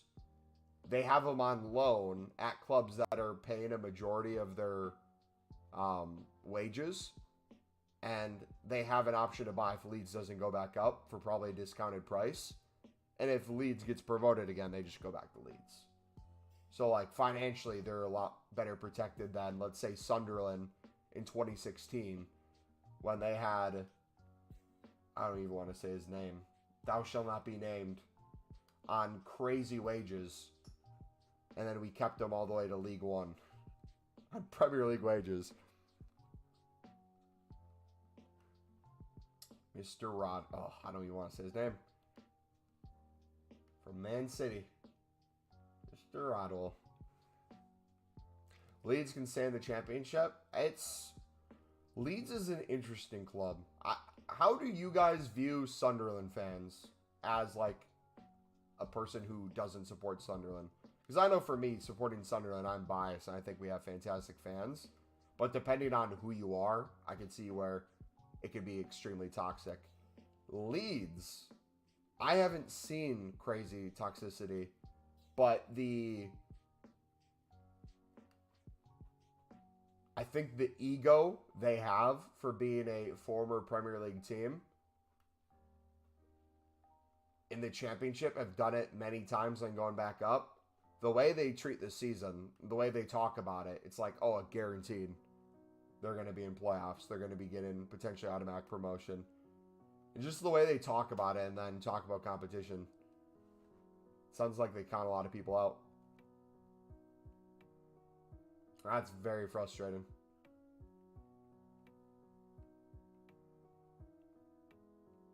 You've hit the nail on the head.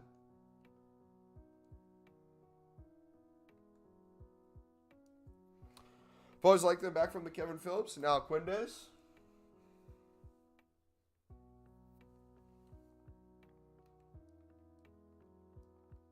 Yeah, and I only get to see those glory days from videos. I've never gotten to live them.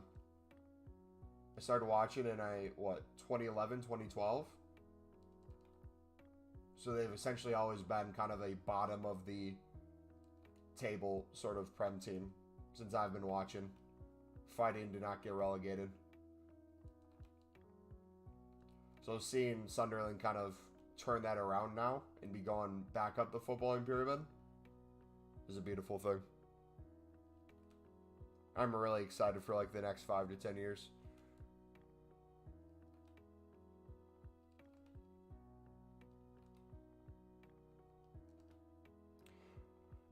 Then they had a time they took a lot of United players like Brown and O'Shea. So maybe like them a bit more.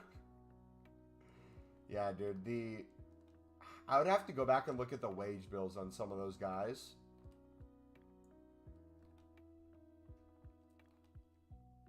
It's crazy to think how much Prem teams spend. Even back in the day, how high the wages would be. And then if you're a team that might get relegated, with parachute payments not really being as good as nowadays, I'm pretty sure. How crazy that could be for financial ruin of a club.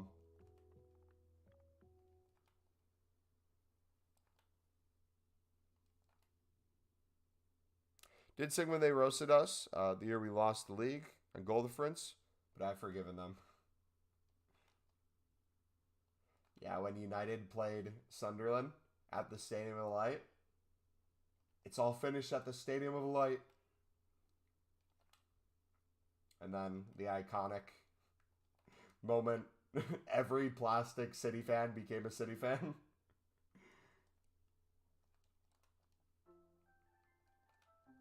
I love seeing the quote-unquote organic Newcastle fans starting to pop up, though. That's my favorite. The Newcastle fans that dress as Saudis in Newcastle colors.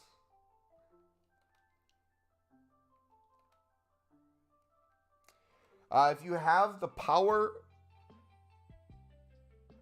what change would you make to the in the world of football? Ooh.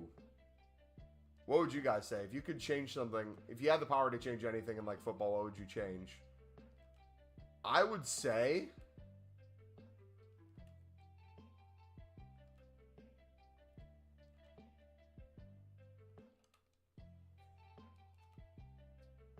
oof, that's a difficult one.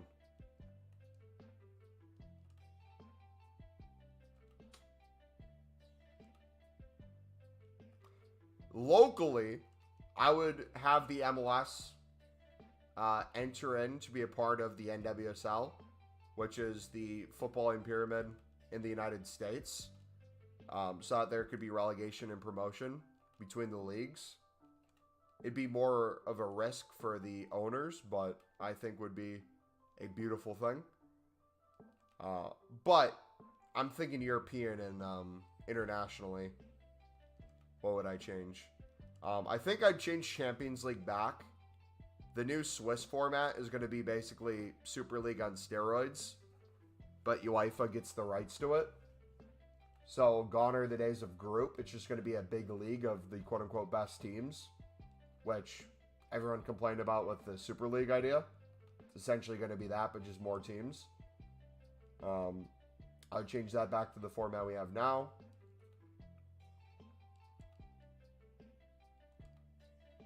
I would maybe add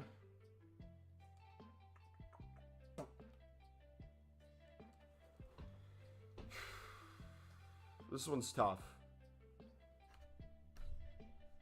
You have to do something with financial fair play where it's more fair. I understand a club's ability to have players worth a lot of money, and if you sell them, you can have a lot of money. But it seems how financial fair play is enforced is completely different depending on the team. I feel like you could have 5 different clubs guilty of financial fair play, and you will never get similar penalties for it. Or they'll come to different conclusions based on potentially like the position of the team. So like a struggling Prem team, I feel like it's very easy to tack on a point penalty. But like a City who has a chance to win a league each year, do you dare to dock them 10 points if they get found guilty, like they did to Everton? What would the move be going forward then? So football is boring nowadays, right? It's lost its intensity. I don't know if intensity is the right word. I think in a lot of ways there's a lot more quality in terms of the way players play in a system especially. I think if you have a manager who has a set vision for how they want to run a team, you can find players to fit that system. You can see a quality of football that does really well. Now, is it the most beautiful thing in the world?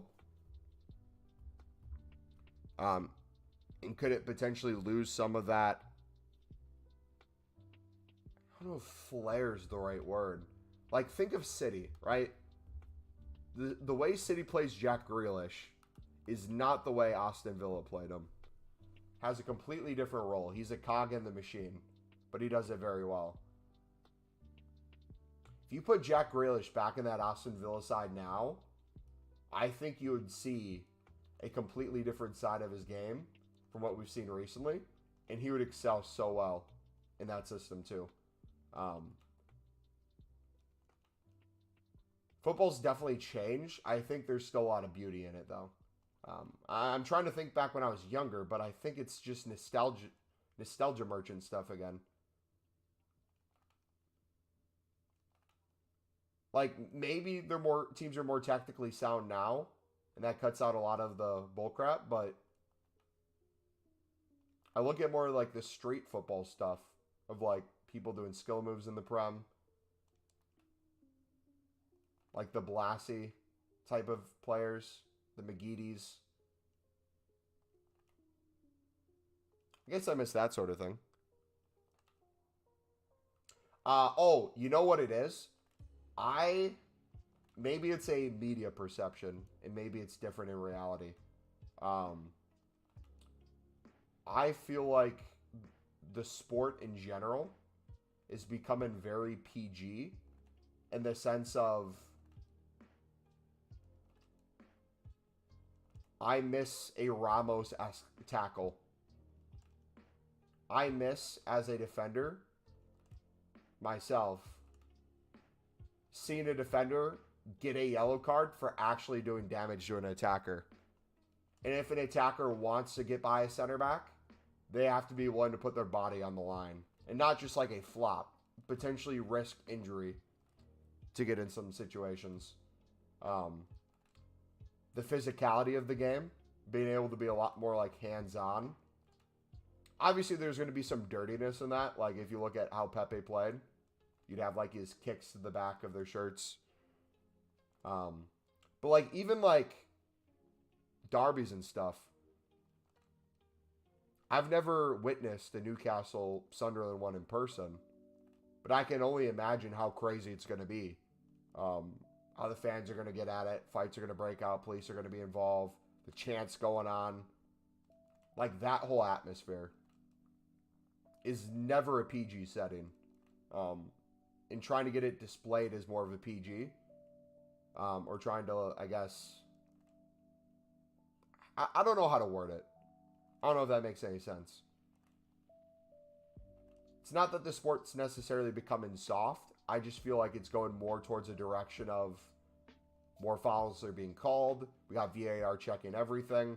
People are encouraged to dive more. I miss more of like the hard tackle sort of defender and midfielder days. There's a lot more pressure now financially, so people play with much less creativity and freedom. Football's been that's a good way to put it. Football's been sterilized. Yeah.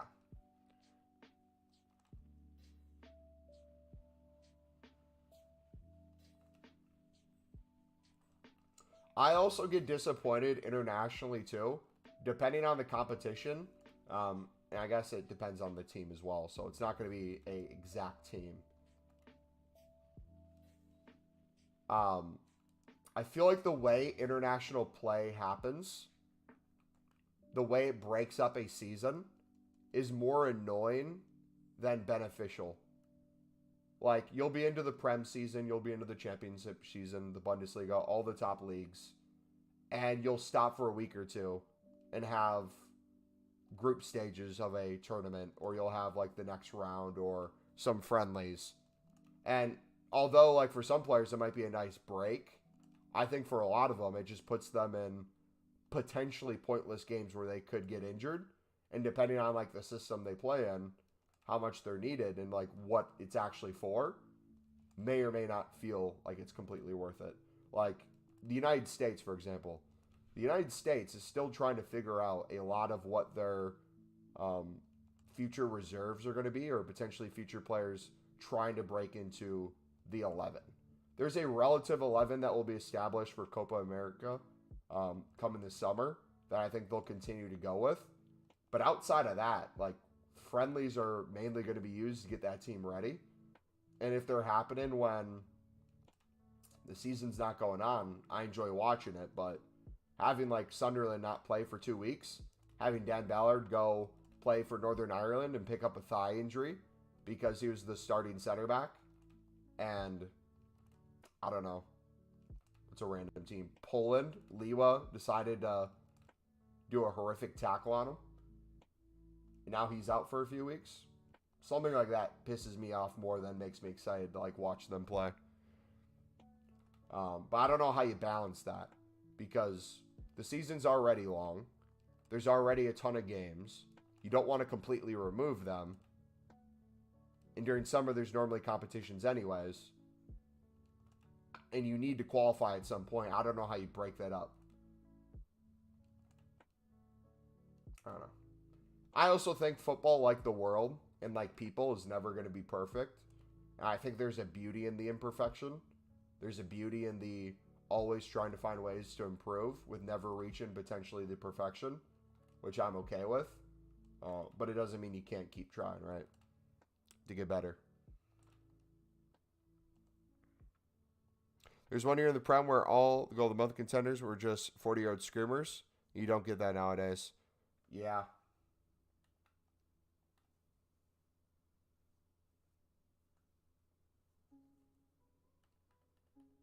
I would also say, I think financially, if we're going to discuss financials again,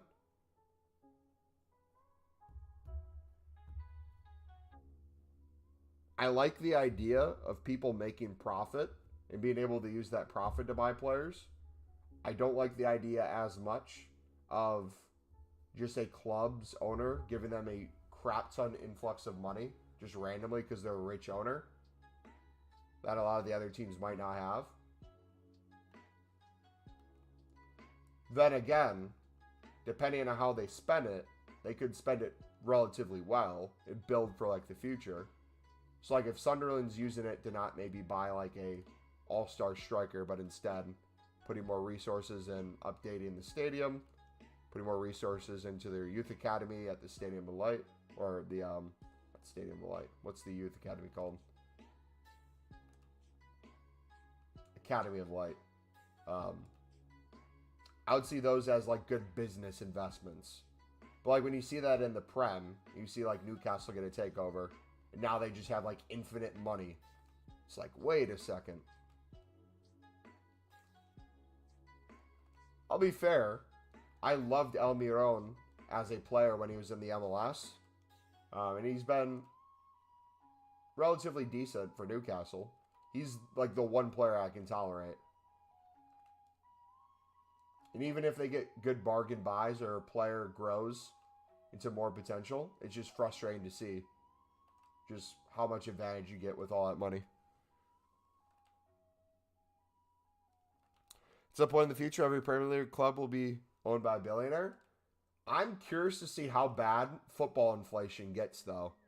Because I think we're going to keep seeing the evaluation of players get higher and higher, and having billionaires be more and more willing to spend for it because they're worried about the now, and the money's not really as important. I'm curious what that does to the lower teams in the league and then also in the footballing pyramid.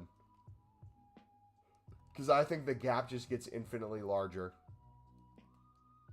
The more money the Prem teams have, are the Championship going to get more too? Is League One, League Two? But then it's like if you want to buy a player, right? If someone wants to buy, lower half of the Prem wants to buy a Championship player, in theory, that player could be worth more now. And then that Championship team gets more money. That Championship team might be buying from some players in League One that have potential. League One could get more money. It's tough.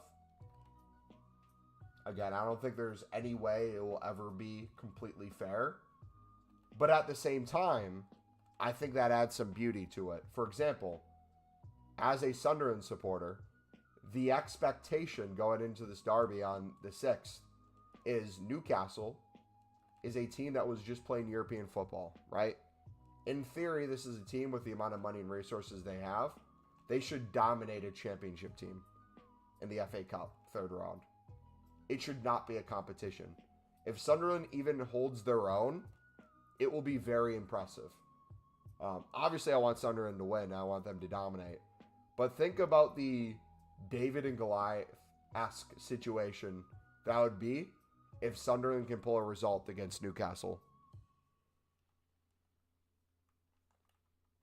That would be absolutely insane. I think it's an artificial giant. I don't think Newcastle's a huge club. I just think it's the resources they have.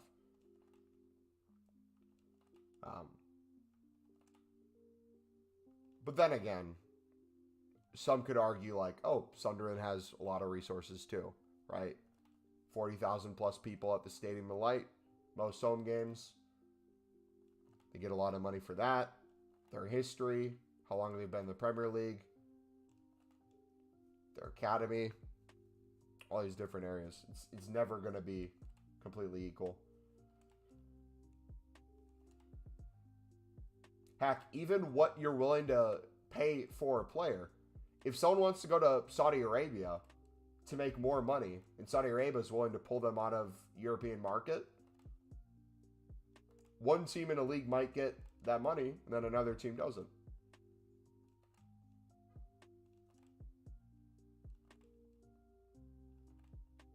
It might be a mediocre player that goes way more than they're worth. Like we had, I don't know if you guys watched League One at all a few years ago, but we had a Isaac Lahaji, who was an up-and-coming French player. I believe Sunderland bought him when he was worth like 800K to 1.2 mil. Didn't really get a lot of game time in League One. Still had potential. Didn't get a crazy amount of time at Sunderland for the 6 months he was here. He got bought when the Saudi League was popping up and becoming bigger. So was the Qatari League. After the World Cup, the Qatari League, they started putting more money into it. A Qatari team bought him for like triple the price. So we turned a profit on him. And he barely did anything at the club. He was in, he was out. Boom. There's no game like the game in modern football. The favorite game is the Netherlands vs. Czech, Euro 2004. My favorite international game was England vs. Netherlands, 0-96, mostly because you were there. Newcastle are no good. We did you a favor, smashing them last week in 4-1. I mean, if there's ever a time to play them with their injury crisis and lack of form right now, in Sunderland's positive form at the moment, like, it seems like the pieces are coming together. But again, my expectation is not what I hope happens. I hope Sunderland wins. I hope they get a result. My expectation would be for any team that's played a championship team. If you're a Prem team, top half of the table, you should be able to dominate a championship team. If you don't, that says a lot about where you're currently at. I thought Fulham, when they played Sunderland, did well as a team. But I also thought Sunderland did really well. That was a fantastic game. I still have the video. I don't think I can send it to myself to show you guys. But like one of my favorite videos of all time is watching our 15-year-old Christopher Rigg potentially become the youngest goal scorer in FA Cup history. And it inevitably got called for offsides. But like that moment was so beautiful. I remember freaking out when it happened. Right in the chair. Screaming my head off. Sunderland toppling a Premier League team. Like, you couldn't write a better script than the way it went. Is Joe Bellingham leaving? Not at the moment, no. It's unclear how long his contract's for and the exact amount of money we got him for. But like a lot of our other contracts, there is somewhat of a selling clause on him. It's been confirmed. The only issue is, and this is going to be the issue with a lot of Sunderland players in the next few years, Sunderland has done a really good job developing talent and turning a profit on them. A lot of teams are starting to see that. And if we have players that are growing in potential and they're growing in their, essentially their rating, a lot of teams want to hop in and buy them while they're still developing so that they can sell them on for more. So like, let's say Real Madrid. If I were Real Madrid, I would buy Job. Not only could he play with Jude, you could loan him back out to get more game time because obviously he's not Real Madrid ready. But just him as an investment alone has such a bright future in his name and everything. You could pay double what Sunderland did, and it'd still be a huge bargain. Like, I'm still confused on why Birmingham made it sound like it wasn't a big deal that he was leaving. I think it's because they had quite a bit of depth in the midfield. And he wasn't really a first choice. And he was still, again, younger. But now that he's getting older, he's getting more game time. He's developing really quickly. Watching Northern Ireland play in the Euros in France was my favorite moment of my life. Do you still watch Northern Ireland? Do you support Northern Ireland?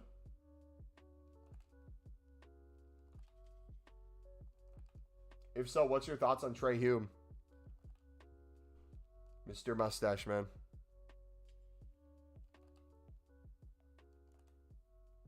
I know you're... Oh. Let's go. I know you're a Sunderland supporter, but was Newcastle robbed in the UCL?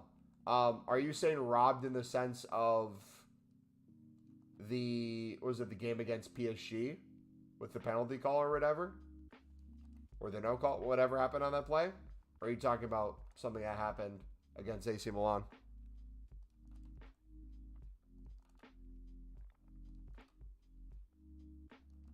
Not like Everton can actually sign anyone? Oh. Let's go. Dude, Everton staying up after the point deduction would be the most badass thing ever. Not gonna lie, haven't ever been the biggest fan of Everton, especially since they recalled Ellis Sims when he was at Sunderland on loan. But being able to pull together, was it back-to-back-to-back wins after the point deduction? It's kind of crazy. And then obviously having Pickford there, just going absolutely crazy against Newcastle was a beauty to see. Just the PSG game, like if we won, PSG would have finished fourth. I'll be fair to Newcastle. I think you can point to specific moments and be like, hey, if this would have went differently, maybe they make Europa. However, I think if we even say like, hey, let's say Newcastle moves on to the round of 16, I don't think they played well enough to be there. I think they would get beat. I think if you ask a majority of not only just English footballing fans, but European fans, I don't think a lot of them truly believe Newcastle belongs there anyways. Depending on how they do the rest of the season and like moving forward, how much they develop, maybe they can change that narrative. But the influx of money does not help them. It just makes them more of a target. Like if Newcastle wants to prove me wrong, I don't care as much that they have the money they do. If they can continue developing the talent they have and make them even better and just organically start selling on, making a profit, buying players for cheaper, doing that whole spiel, it would be a little bit more respectable. But ultimately, I think you're going to have some players on that team where you already see them deteriorating a little bit. If you lose them altogether, you kind of have to rebuild a little bit. So Trippier is like a good example. What Trippier offers on set pieces is phenomenal. He's getting up there in age. He's been questionable a little bit when it comes to his one-on-one defending, especially getting put on the absolute burners by Musa, having him fall over, which led to AC Milan's first goal. You lose him from the team, you lose the set pieces. You lose potentially good placement on the Dan Burn headers. You lose a free kick specialist. It's hard to build back around something different. Isaac, he can become a really good goal scorer. I don't know who you'd have playing around him. I don't know how long Almiron's going to be there. But you have some money. You have some good options. Like, they definitely can grow into it.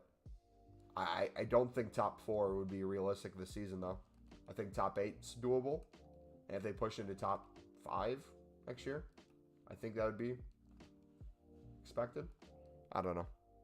It's difficult, man. Because, like, when I think of Newcastle, I'm extremely biased, but I'm also trying to be...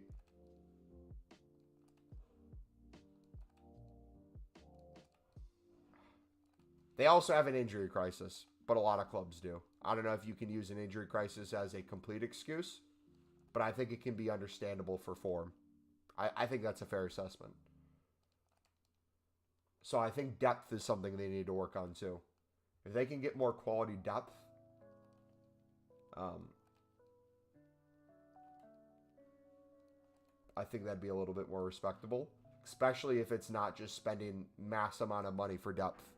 If it's quality players on a budget, if it's homegrown players, giving them more opportunities. Like, who's the young lad that you guys are developing right now? Who keeps getting game time? You look decent. I'm blanking on his name right now. I've only seen Trey Hume play for Northern Ireland maybe twice, but seems decent enough. I don't really follow the local football, so never really seen him play there. So he is fantastic for Sunderland. He is probably he's probably the best right back in the league in my opinion. But his ability to play inverted as well, and his ability to like tackle is brilliant. And then we have Dan Ballard as well, who's from Northern Ireland as well. And they usually, I think, for Northern Ireland, play next to each other. They do at Sunderland, right center back and right back. Both of them have a fantastic future. I think Dan's already a Premier League quality center back. I think you could fit him into a lot of those bottom half of the table teams, and he'd fit right at home. I think Trey Hume has a little bit to grow to be able to be Premier League quality, but for sure is dominant in the championship. Millie.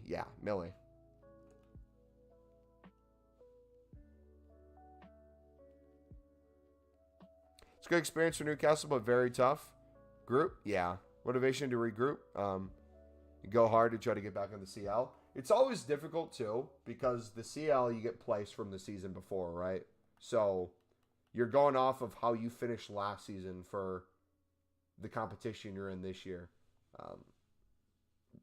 That's something, if you want to say you are Champions League quality, Newcastle, you have to consistently get top 4. It can't just be a one-year thing.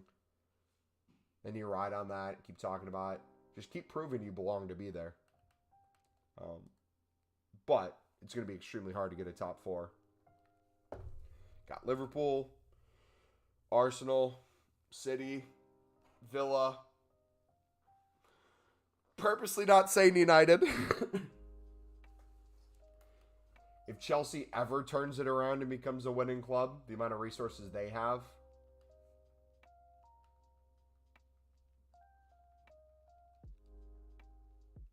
I don't know. I'd have to look at their finances too. I'm not sure how Newcastle's doing money-wise right now. How much they spent versus how much they have still.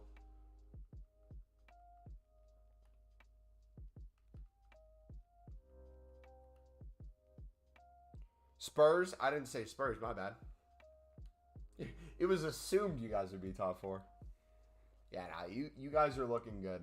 Lacking a little bit of consistency again through injuries, but overall, when you're on, you're on.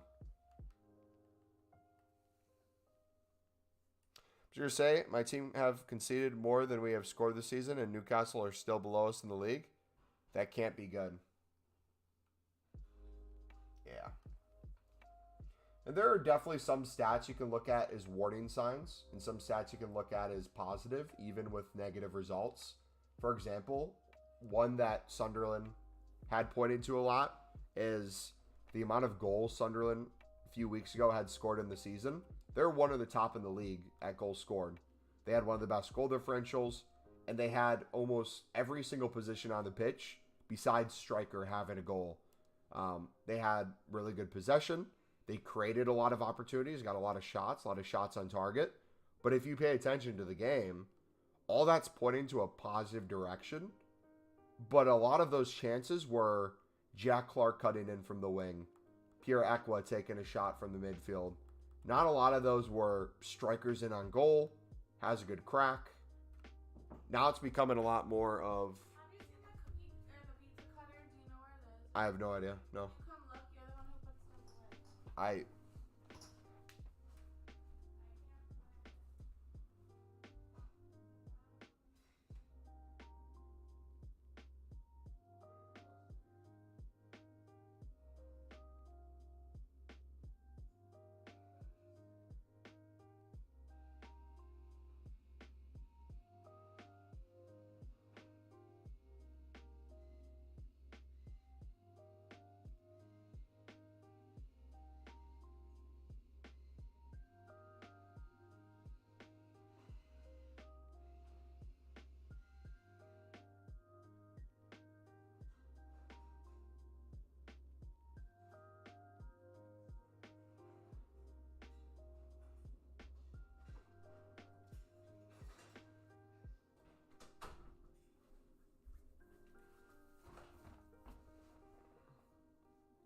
Other than Madison's back in trading and VDV is back doing solo work, according to the reports.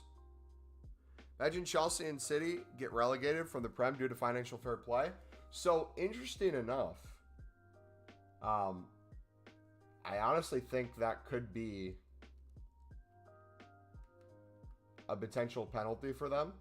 I don't think a point deduction does anything. I think if you give them like a 10-point deduction, Chelsea might be closer to relegation because of that. But like City, they probably still have a chance of making Champions League, if not Europa. They rebuild the next year. They have the money anyways. Realistically, if they're going to make a statement of intent and you want to dissuade clubs from doing this in the future, I do think it has to be to the level of that. Yeah. Fines are useless if they already have infinite money. Point deductions if they already get enough points are useless. If a club got to a point unfairly due to their financial situation, the only correct measurement has to be a huge financial move being made in the opposite direction. I think the resources of the championship would 100% fit that. But also, too, is there ever a time where if charges like that happen, you are forced to change owners? Is that like a thing? Let's say Todd Boehly at Chelsea has to step away, right? Let's say Chelsea can keep their players, they can sell them on, like any other relegated team. We'll still have a decent amount of money to work with parachute payments. We'll most likely have a good enough team in the championship for the players they do keep and develop. It would be an opportunity for them to start over and build up. But, again, if you do something like that, it has to be an example for the rest of the league, what's allowed and what's not allowed. You can't just single out Everton with a point deduction that might get them relegated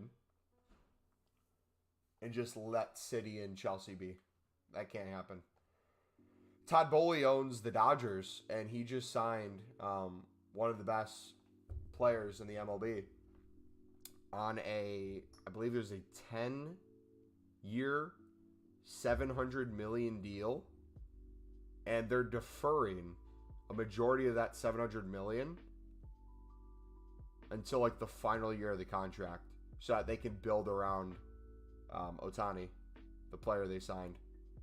And he's only going to be getting paid like $2 million a year out of that big lump sum of money, like the $700 million. And the amount of money he'll get on endorsements is still crazy per year. $50 million plus.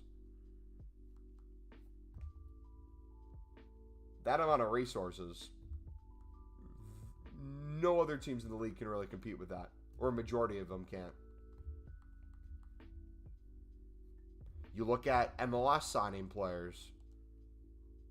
Forsberg is going from Salzburg to New York Red Bulls now. Don't know how much money it's worth. But New York has deeper pockets than Portland Timbers. Inter Miami has deeper pockets, obviously. And maybe, I don't know, Nashville.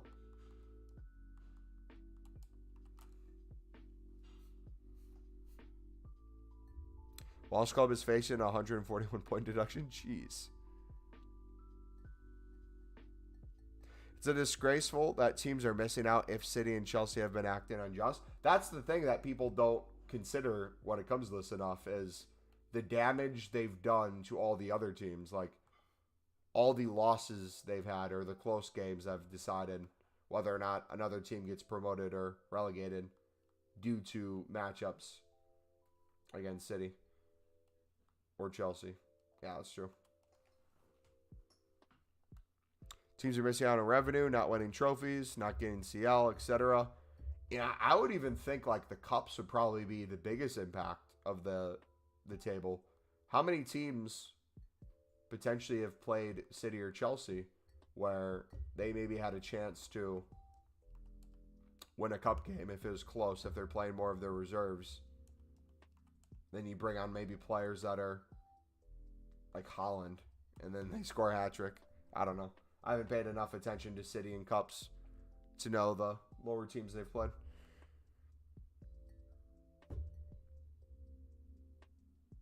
Is there a rule in basketball that stops super teams being formed, or have I made that up? I don't watch the NBA a ton. There's still super teams being formed. The deferring of payment might be a thing still to allow that, or you might just have some players take a pay cut in order to do that. The thing that's normally happening now, though, that I've noticed in the NBA is a lot of the quote-unquote super teams are happening with players that are past their prime. So, like, name-wise, it might sound like a super team, but they aren't ending up playing like a super team. Yeah. This in-season tournament, though, is a really cool idea. Essentially, they created, like, what would be considered, like, a English Cup for U.S. basketball, NBA. They had an in-season tournament where the winning team, after this tournament, each player would get $500,000. So you could be a player on like a 10-day contract from the G League, not making like anything. You now have $500,000.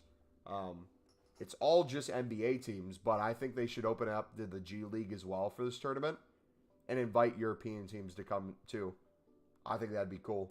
Seem like Bayern Munich, Real Madrid.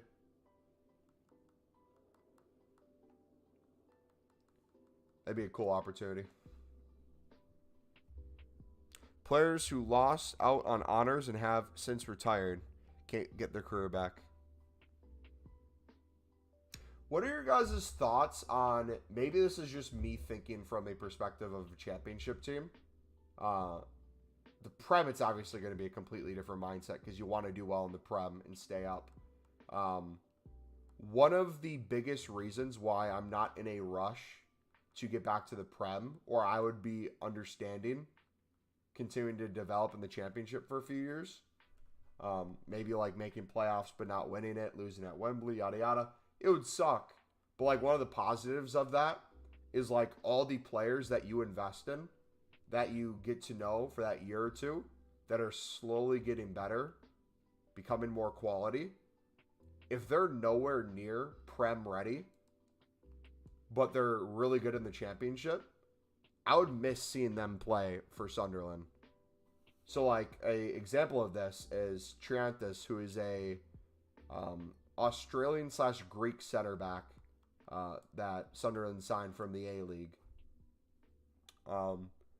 He, I believe, has made one start for Sunderland so far. He's playing a lot of U21. Occasionally comes in off the bench. He would be one of those players that I would love to continue to see develop. But if Sunderland went to the Prem, he would be instantly loaned out and potentially like sold at some point because he still has a ways to go. Whether that's like a selfish thing or maybe like a football manager type mindset, I don't know. But I truly do love seeing like the progression of players. I think you lose that a little bit in the Prem potentially. Or it's a lot more expected behind the scenes because you have the quality talent that can play at the Prem level, especially like the top teams. You're either then a reserve playing for the U21s, U23s, U18s, or you're getting loaned out. Yeah, just like Football Manager, if you don't rush promotion until your club is ready. And I mean, to be fair, if you're good financially, like we talked about this a little bit yesterday. I don't want to be a broken record for the people who hate hearing me talk about Sunderland, but like Sunderland buying players for cheaper and selling them on for a profit, the next 3 to 5 years doing that is going to generate so much money. You could skip that whole step together if you get promoted to the Prem for a year and get relegated right away. The amount of money you'd get, both in the Prem and then the parachute payments. The quality team would probably improve too. The amount of money you have to spend to invest. It wouldn't be the worst thing in the world. But that's easier said than done.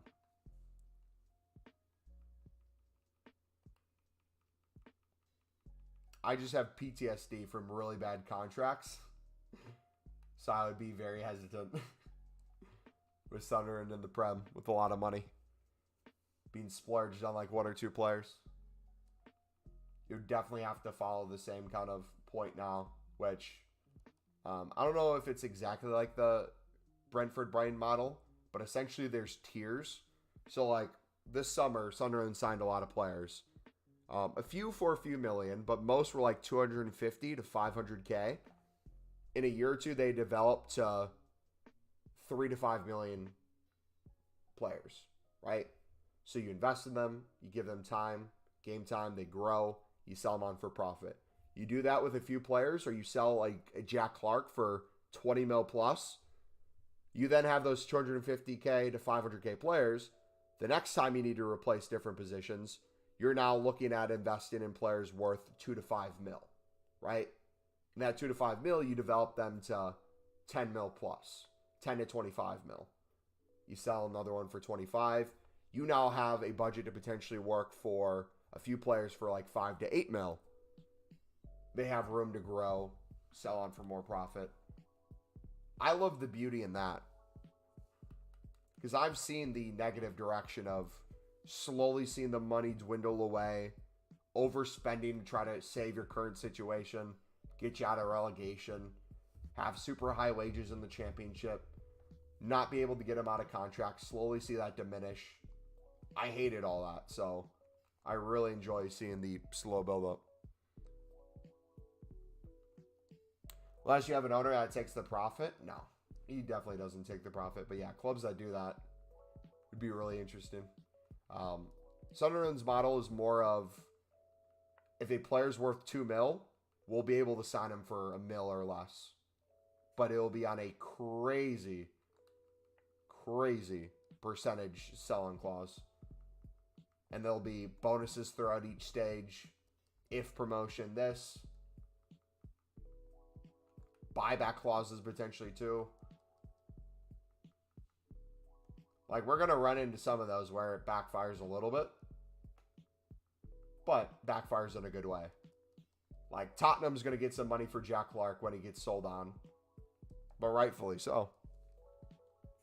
Tottenham gave Sunderland a really good developing player and put him into League One, where he did well. Then he dominated the championship. They deserve a bit of that money.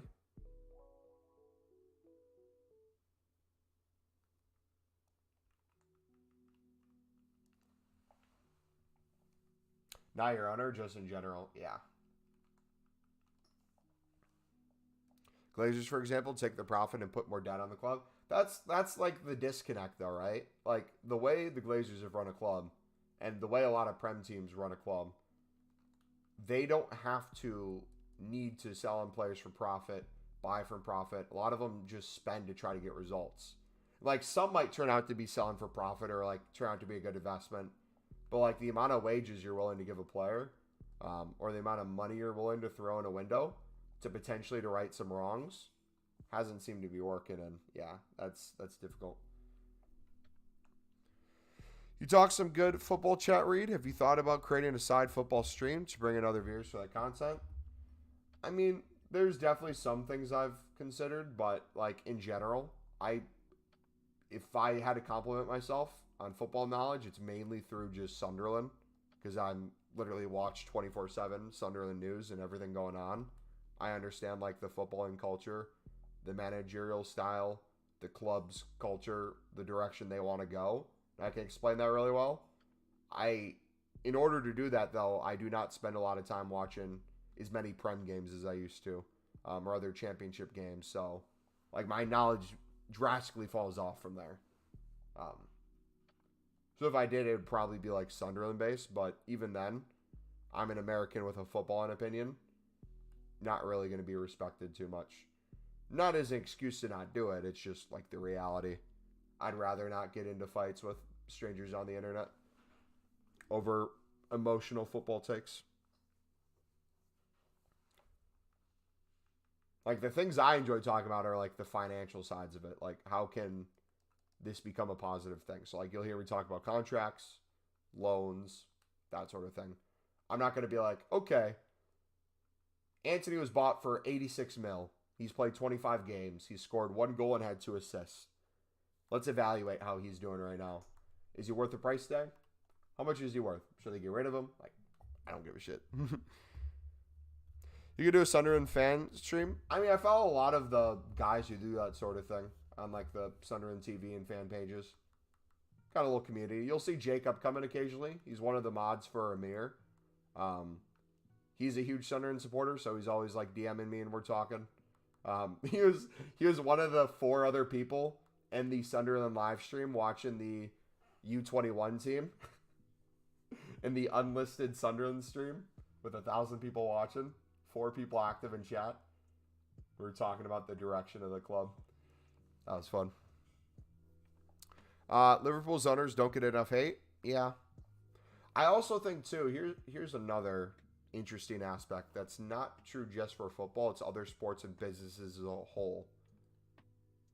I think people care too much about the entertainment side of it and not enough about the financials or the business structure. I think a lot of people are willing to turn a blind eye to how their club operates when it's doing well and the entertainment value is there, the positive results are there. I think that it's very easy, in retrospect, to go back and critique all these negative things about the club, about the structure, about the owner, when the results are not there, when the money's drying up, when it's not being spent as well. I don't necessarily think that's hypocritical. I just think it should be like a bigger picture to look at in general. Because that's something that like frustrates me a little bit, hearing you guys talk about your Premier League teams and like the management. United's the easiest one because United has a huge fan base. A lot of people hate the Glazers already, but when it comes to the way they spend, I hear a lot of United supporters not defend them, but they're all right with the way the finances are going if they sign a striker who scores goals or is an instant impact on the team. It'll buy them 6 more months until they critique them even harder.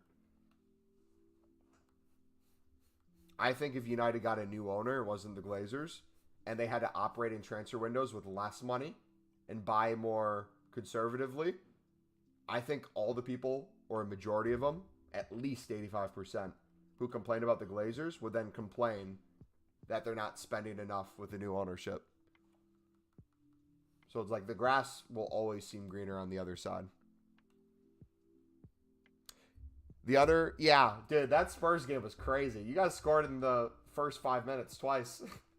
I put the score prediction in the Discord, and like literally within 2 minutes they scored, and then they scored again. We would have more money without the Glazers. How much more money would you have? Because you would be signed by... That's another thing, too. Like, who ends up signing you? Like, is it Saudi Arabian money? Because then that's a whole other conversation when it comes to where money's coming from and ownership. How you can compare, like, Newcastle to another team.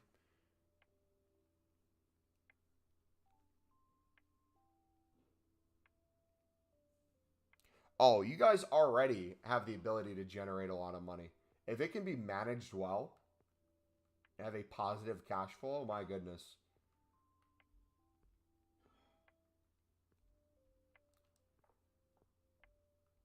Like, Ten Hag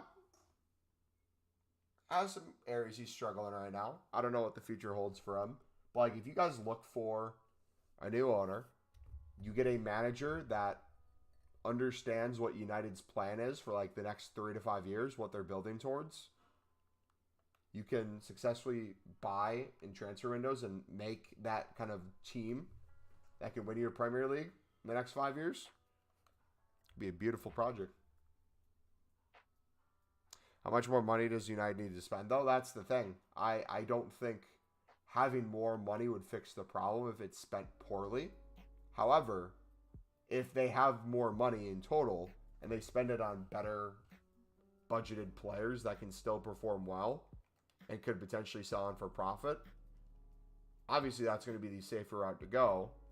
But also, too, if United's goal isn't to just try to buy their way into a Champions League position, and you really focus on developing that talent, more of a fair price, you're buying some players, you can have a killer team in a few years You just have to be willing to invest in it.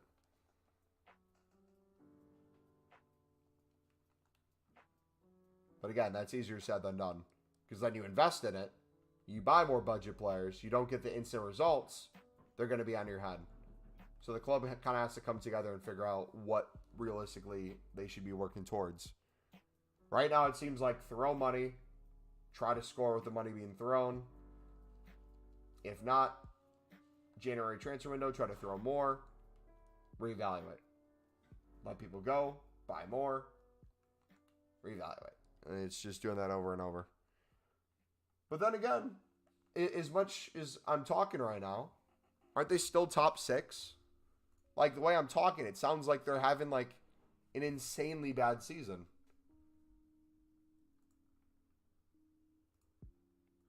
Like, they still have a positive record, correct? Yeah, they're 6 right now. They haven't drawn a single game. They won 9. They lost 7. They won 3 in their last 5. They have a... Oh, no, never mind. They have a negative goal differential. I was looking at Tottenham with a 10 goal differential. Like, they're not in the worst situation in the world. They're still close to European football. It's doable.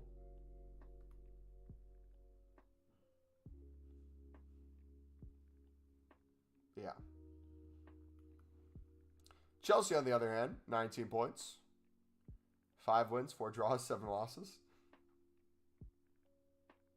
Everton with 13 points, 4 wins in their last 5 games. Insane.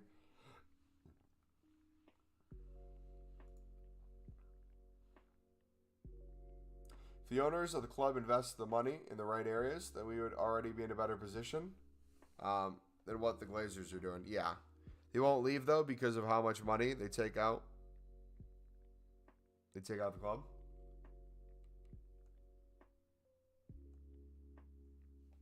Even non-United fans and media hold them to a standard they can't reach just because of how dominant they were.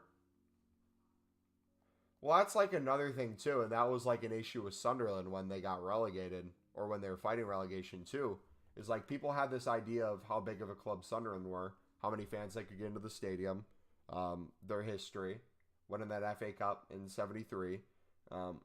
You have kind of this picture that they always kind of lived by, and as they slowly started to struggle more and more, again, the answer was throwing a lot of money on players that maybe weren't the best choices to throw a lot of money at, and having crazy contracts for then being in the championship.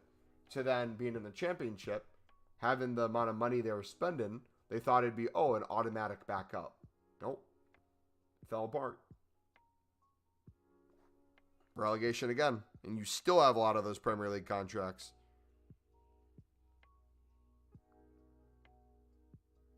No shot. Pie face practically tradable R9.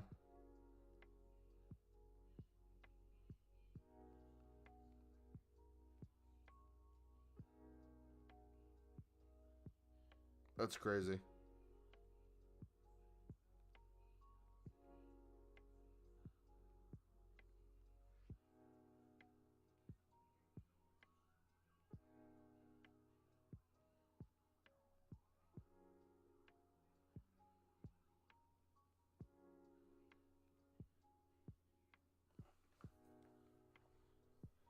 What else will they reject? $6 billion?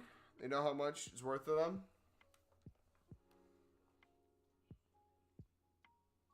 Yeah.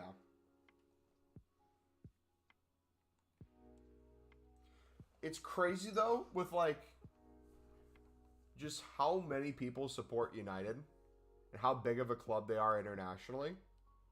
How the owners can be looked at so poorly, and there's not a change that happens. Like, I understand it's their money, it's their business.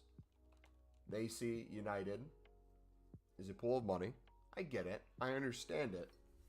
But like at some point, enough insults, enough hatred, surely you're like, okay, this isn't worth it.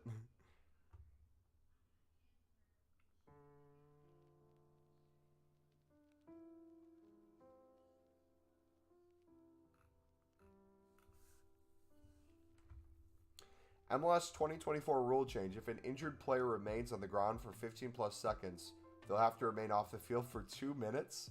Substitutes must exit the field within 10 seconds. Referee will make in-stadium announcements for VAR decisions. Stadium clock runs past 90.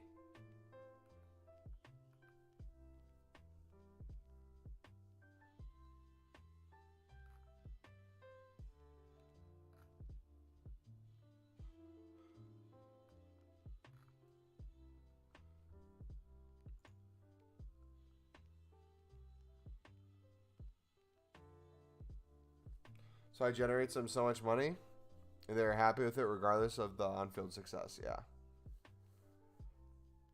Yeah, and I understand the business above all else. Like, if you're investing the money, obviously you're going to think that way. You would just hope that the owners would share the same ambition as the fan base. That's not always the case.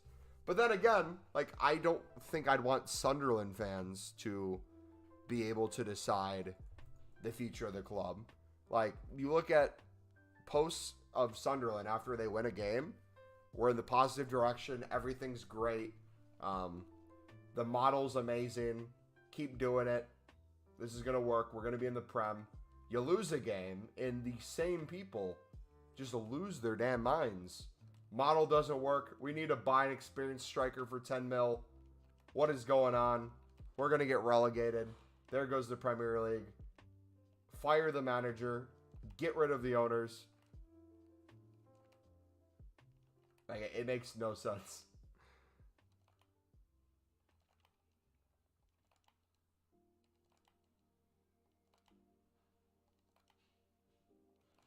Y'all gonna make me lose my mind. Up in here, up in here.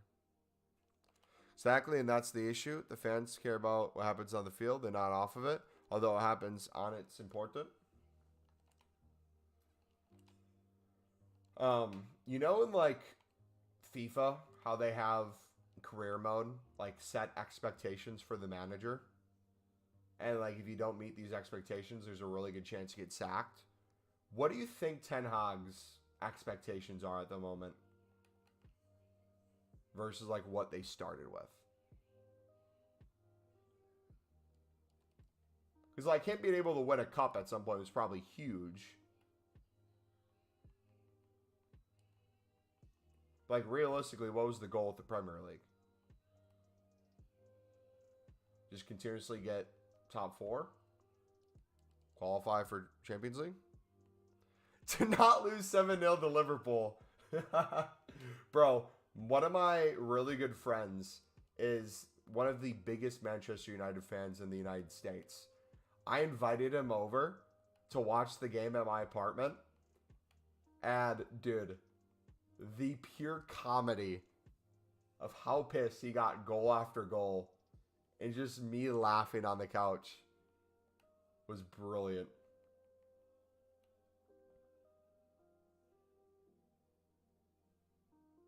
Turn the fans around? Yeah, it's a difficult task. Because, like, would you guys agree with this statement that, like, football fans think more emotionally than logically when it comes to their team? I think that's expected too. Like, there's already so much emotion.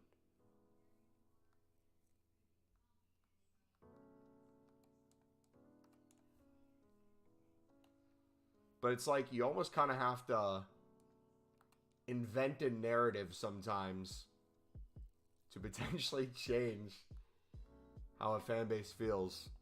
Their perception of them turning around versus them actually turning around, I feel like, are two different things. Like, use Anthony, for example. I'm a paint a picture, all right? Let's say Anthony was never bought for 86 mil. Let's say Ahmad was given more game time. Let's say he didn't even need the Sunderland loan. Let's say he started balling, right? Worth his price tag from COVID time.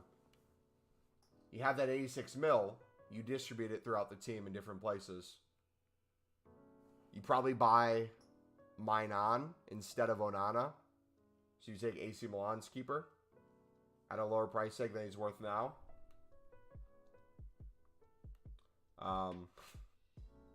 My favorite thing is seeing the list of players that United wasn't willing to spend on at the time. I'm pretty sure Haaland was on that list, right?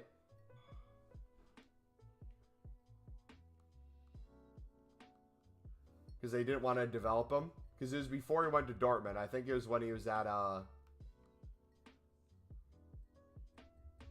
who's he at before Dortmund?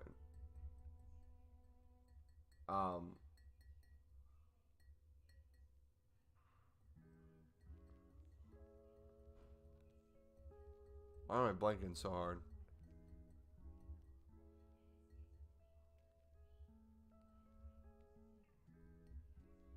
If the fans are happy at finishing 6th, then the Glazers will be. If the fans are unhappy at missing out top 4, then they'll bring in another manager to repeat the cycle. Same thing for us. Salzburg, thank you.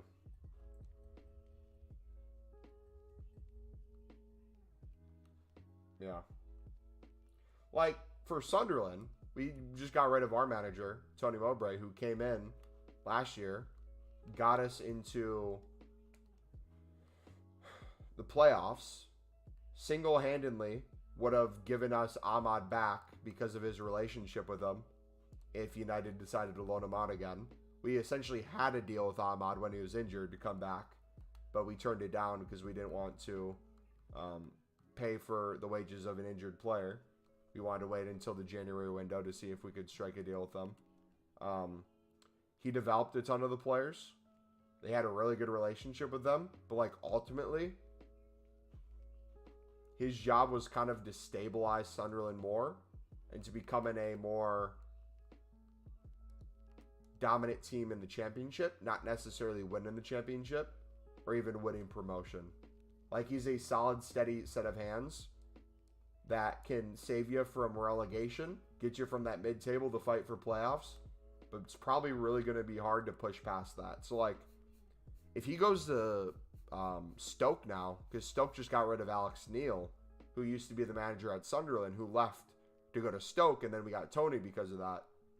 If Tony goes to Stoke, I have no doubt he can turn them into a mid-table team, pushing potentially towards playoffs by the end of the season too.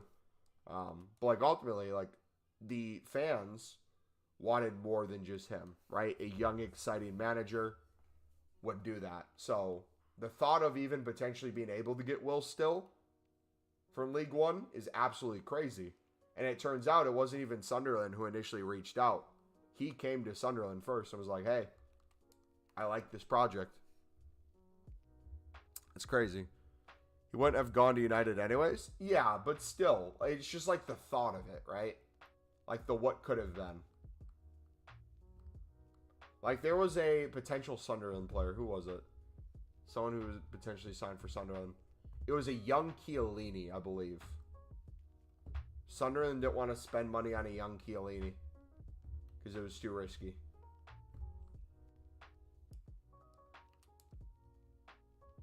David Moyes had a list of players he wanted, including Fabregas and Cruz, and ended up with Fellaini. Yeah, stability is better than instant success. I agree. But again, it's a lot easier to build stability when you have a solid foundation with low expectations around you. It's very easy for a Brighton to become stable because when they sell a player for way more than they bought them for, they can distribute that money out, buy a player to replace them in the same position for less than what they sold for. You could potentially grow a player, homegrown as well. And it's easier to stay consistent there. When you had a lot of money problems already at the top, you kind of feel like you have to buy yourself out of it. Stopping buying yourself out of it and starting something new is very hard. You almost have to like hit a low and build from there. Like Chelsea. Chelsea will be a good example. Chelsea plays horrific. They have some injuries. They spend a lot of money. All those things can be true. But like ultimately, eventually Chelsea's going to put pieces together with their team and they're going to be relatively quality. It's just the question of how long will it take? And will the owners still be there by the time it happens? That's not instant success. It was spending their way out of a problem, creating more problems, but ultimately, if they don't get penalized for it, it might end up being a good thing for them somehow.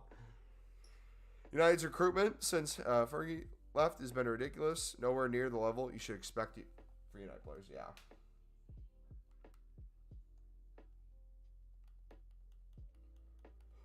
You see what I'm talking about, though, of how easy it is to generate coins once you have coins? I constantly have like 5 to 10 special cards that we're buying for 10.5 and flipping for 12K, making 1,000 on each one, and then flipping the low end ones. And like the more we do that, the more we can afford.